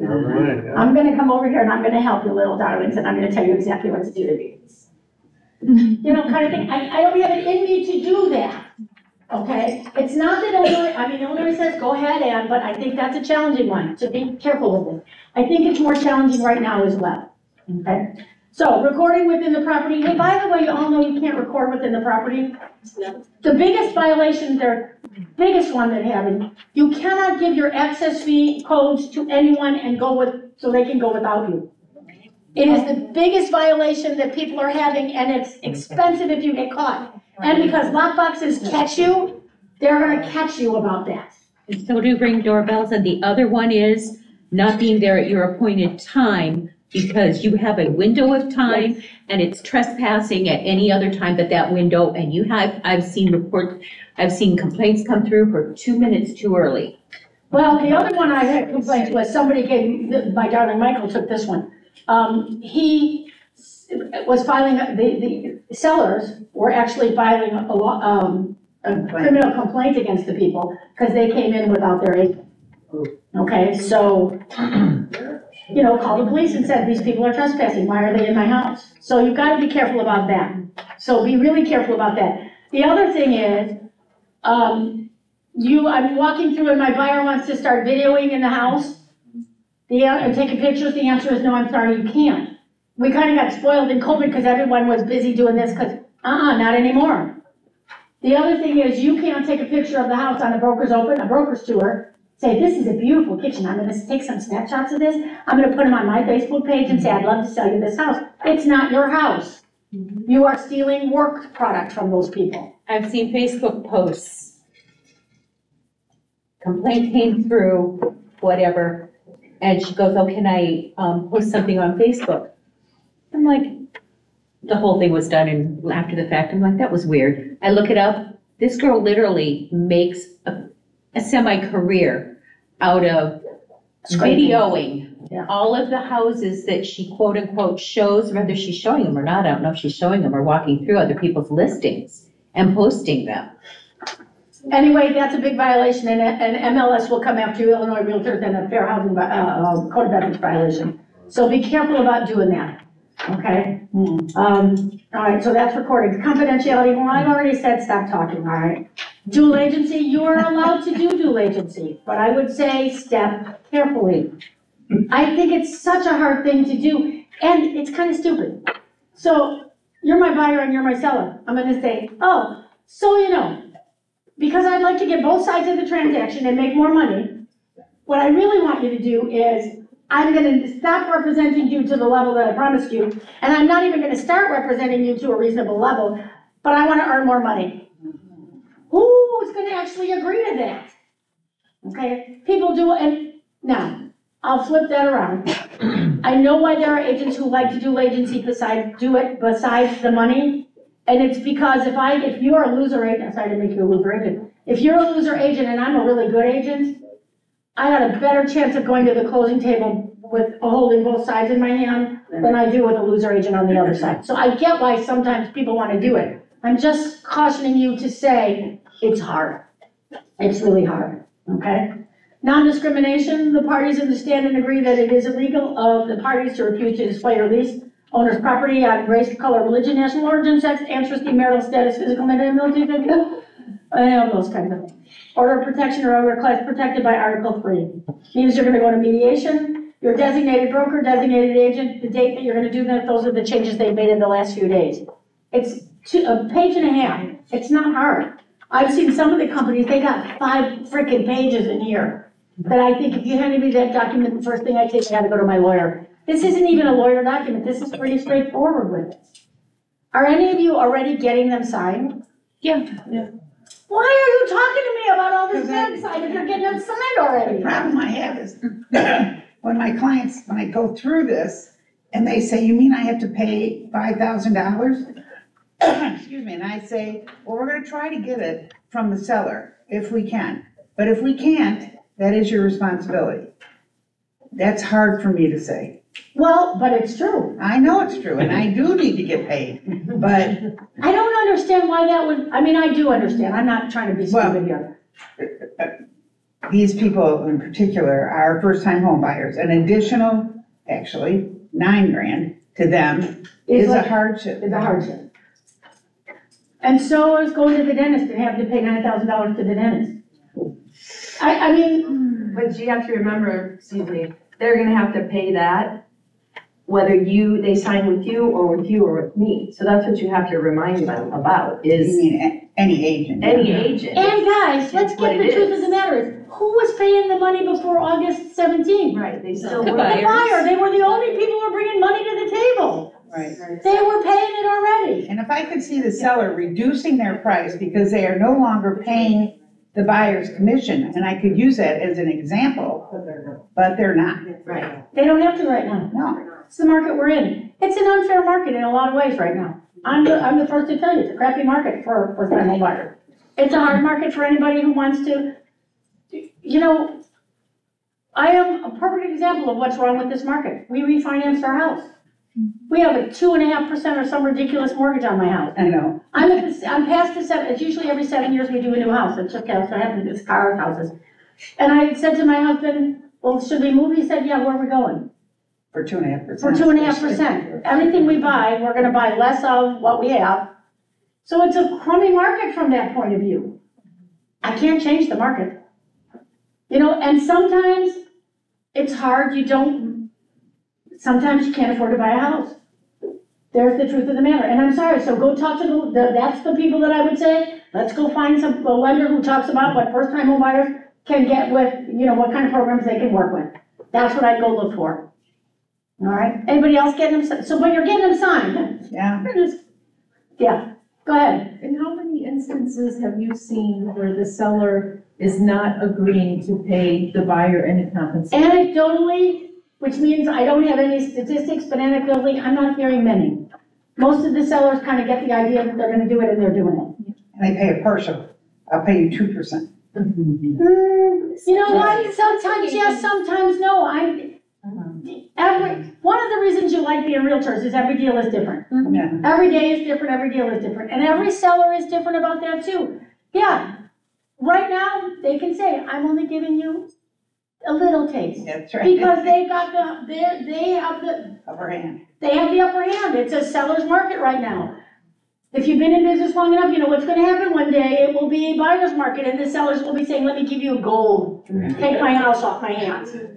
But doesn't that fall back on the agent who's taking that listing to fully explain and educate the sellers better? Isn't that why we're in this mess now? Because agents did not fully educate their sellers? I don't have that responsibility. But I will have it, but I'm gonna tell you, there are gonna be sellers who are just gonna be jerk faces. Right. I'm not giving them any money. Okay, I'm not, and there are going to be sellers who say, I will not, I'm not telling you that I'm gonna give them any money. So when the offer comes, what do we have to do? We have to negotiate what's in the offer. You just have to get used to the fact that the money's gonna come, but it's gonna come a little bit differently than it did. Yes. Yes. Would that, if the seller is not offering enough compensation, would that then come in closing, so the buyer would pay more at closing time? Is that correct? When would that? Yes, then I could say to the buyer at closing, so they were offering 1%, I wanted 2%, let me make it really easy, they wanted 2%, and they gave me 1, I'm gonna look at closing for my buyer to give me another percentage point. Which is why I said in the beginning, you need to give every piece of documentation that you need, not to the other side, but you need to give it to the attorney so they know. Because that's how I'm gonna get taken care of at closing. In a previous workshop, it was instructed that we should give a larger percentage, because at least you would get that. How might you phrase that? Let's say, because you will never get more than what you put in your agreement. So that was in a previous workshop. So they wanted you to put in your buyer's agreement a greater percentage. Right, so you get at least, so you'll. So I understand what they're saying. So, you know what, nonsense. Put in what you wanna get paid. That's my advice to you. Put in what you wanna get paid. You wanna get paid, one of my friend realtors who I like a lot said, what we may come to at some point, because the world is changing. She said, we may come to a tiered scale. Yeah. So for example, I'm doing a lease, well, a lease is 1%. I'm making stuff up now. A regular residential property that's pretty everyday like, that's 2%. I'm gonna go and I'm gonna do a 1031 exchange that's gonna be complicated and gonna take me a nightmare to take care of it. That's 3%. So it may be that people come and do a sliding scale. You're going to see, honest to goodness guys, you're gonna see all sorts of compensation being offered in the world these days. The guy who got, one of the things that you cannot do in Illinois, because they've been doing it in Colorado already, is you cannot use what's called a touring agreement. You're gonna hear people talking about that, step away from them, they're not okay. Touring? A touring, Touring. So I'm just gonna tour you for this house and not ask you for any money. All right, it means I can open the door and show it to you without any obligation. Oh. Okay? Here's why you can't do that in Illinois. Illinois law says if you're acting like a realtor, you know what you are? Acting like an agent, you is one. So you can't, the minute I open the door to show a house, I am now I'm doing real estate work. So you may come across that, someone is just doing that. That's not acceptable. Okay? The guy who's one of the guys that started this whole mess, this whole dilemma we have, is now making a company that says, I'll open the door for you for $45. Couldn't do it in this state, but he could in the state that he's in. So you're gonna see it, but there were always goofy people who were doing good. There were always discount brokers. There have always been, I remember would have been the 1990s, somewhere in the 1990s, I would wake up every morning and there'd be the for sale by owner guy saying, we will sell your house. We will put your house in the MLS for $500. Every morning on WGN, that's what I would hear all the time. You're gonna get all sorts of goofy stuff. Are you worth what you're worth or you're not? If someone says you're not worth it, go find someone else who'll do it for less. But that's the whole point of this. There was too much of, you're all doing it for the same. And now what the deal is gonna be, you're gonna have, I say it this way, you're gonna have to sing for your supper. You're gonna have to prove that you're worth what you're worth. And will there be people who will do it cheaper? There are always people who will do it cheaper. Will there always be people, I'll come back, always be people, it's the Walmart versus Nordstrom's. Well, not even Kohl's, I'm gonna go to Nordstrom's. We'll also collectively have offices that are willing to break this. I know of one right now. Well, they're gonna get their butts in trouble. But you know what, here's the deal. I have big dogs, I have 2 big pit bull dogs that I adore. I buy their dog food at Walmart because they eat like nothing to ever see. I buy their dog food at Walmart. I buy my cans of green beans that go in their food at Walmart. When I went to buy my daughter her wedding dress, I didn't go to Walmart. Seriously. But there are some people who do go to Walmart to get the wedding dress. They may not be your shopper. They may be some discount broker's shopper, not yours. So here's the trick, what you can't be. You can't be both. You can't one day be Walmart and the next day be Nordstrom's. You gotta pick who you wanna be and be that. Okay, that's not to say that you can't give your sister a discount. You know, I mean, that kind of stuff. But you have to decide, if I'm gonna give you all this stuff, then I'm entitled to get paid for all this stuff. You know, you pay for Nordstrom's. It's a long story. I ended up in a Dillard's store, in Dillard's, this last weekend. You all know Dillard's. Dillard's is my favorite department store. What's that? Fields, kind of like. It was kind of close to Marshall Field. Yes, it's like the closest I can get to Marshall Field. Where's her Dillard's? In Iowa. I was in And Iowa. Nebraska, it used to be. Almost all Yonkers. south, some west and south. I walked in the store and the first thing I thought to myself is, it smells so good in here. It does. They pipe smells into it. It smells so good in here. Everything is sparkling at me. It's pretty. There are people every place I go that say to me, can I help you? I picked up the blouse and said, holy cow, this blouse is a lot of money. But I bought the blouse because it was at Nordstrom's and it was pretty and they were nice to me. It's the same thing with Trader Joe's. Do you know Aldi and Trader Joe's both of those are owned by the same company? I know. Now, this last year, again, for certain reasons, I've become a fan of Aldi's. I happened to just pop into one day, and I'm kind of a fan of Aldi's for certain things. So I go to Aldi's sometimes. One of my favorite stores. Do you know my other favorite store? Is Trader Joe's, which I hardly buy stuff because it's all weird and I don't know what it is. And it's all the same owner. Yeah, but I love to go to Trader Joe's. Why? Because when I walk in, there are flowers. When I walk up to the cashier, they're always open. I never have to wait in line. Everything is packaged and looks pretty. The fruits look prettier than anywhere else I go.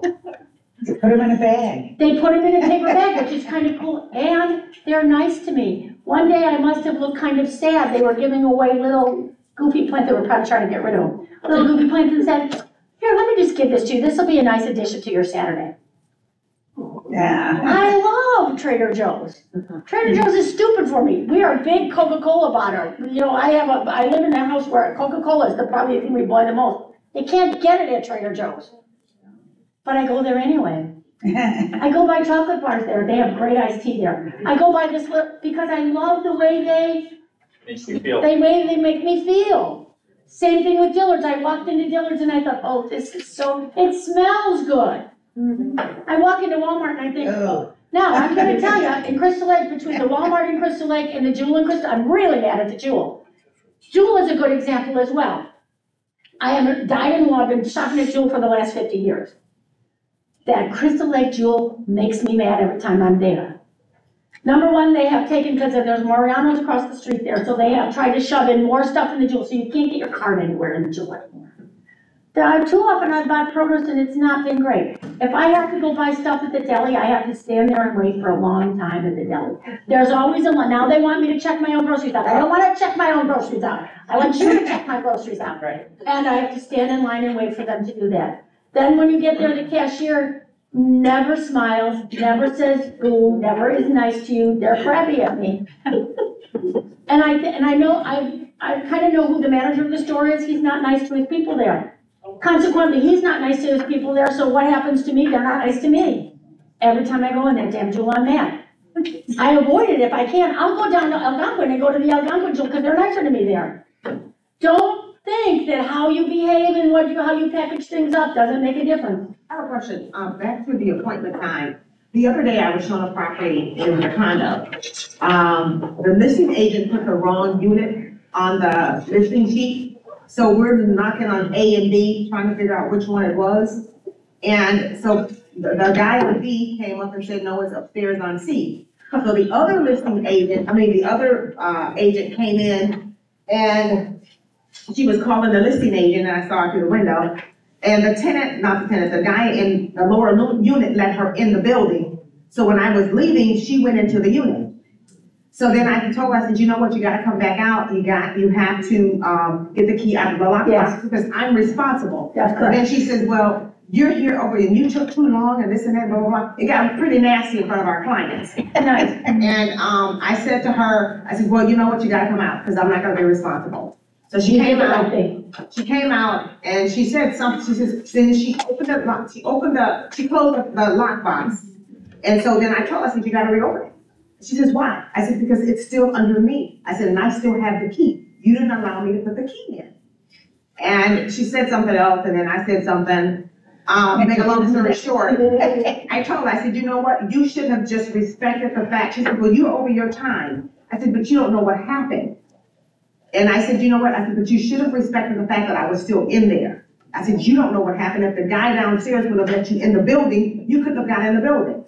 How would you handle that? Because I have a lot of agents who tell me now, you're over your time.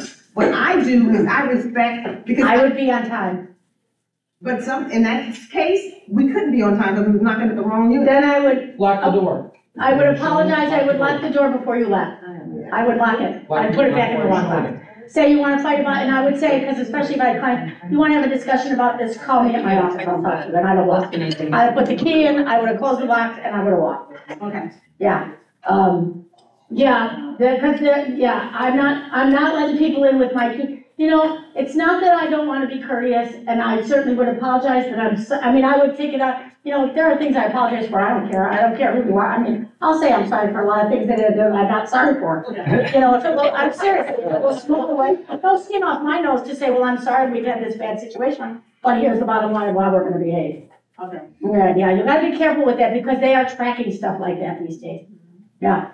You have buyers showing up, waiting for, when there's a lot of bookings, waiting for an agent to come out, wanting to get the key. Yeah. And I put put it back in the box box and shut it, and then I see them get back on the phone trying to call somebody to get access. Yeah, sorry. As you're calling the And listing. what I'm also going to say is, if you are, how can I say this nicely? If you are in real estate and you are still calling for one-day codes, shame on you. Shame on you. It's like $100 and some a year to get access, to get lockbox access. It's a tool that you need to just go buy the access and stop this one-day code stuff.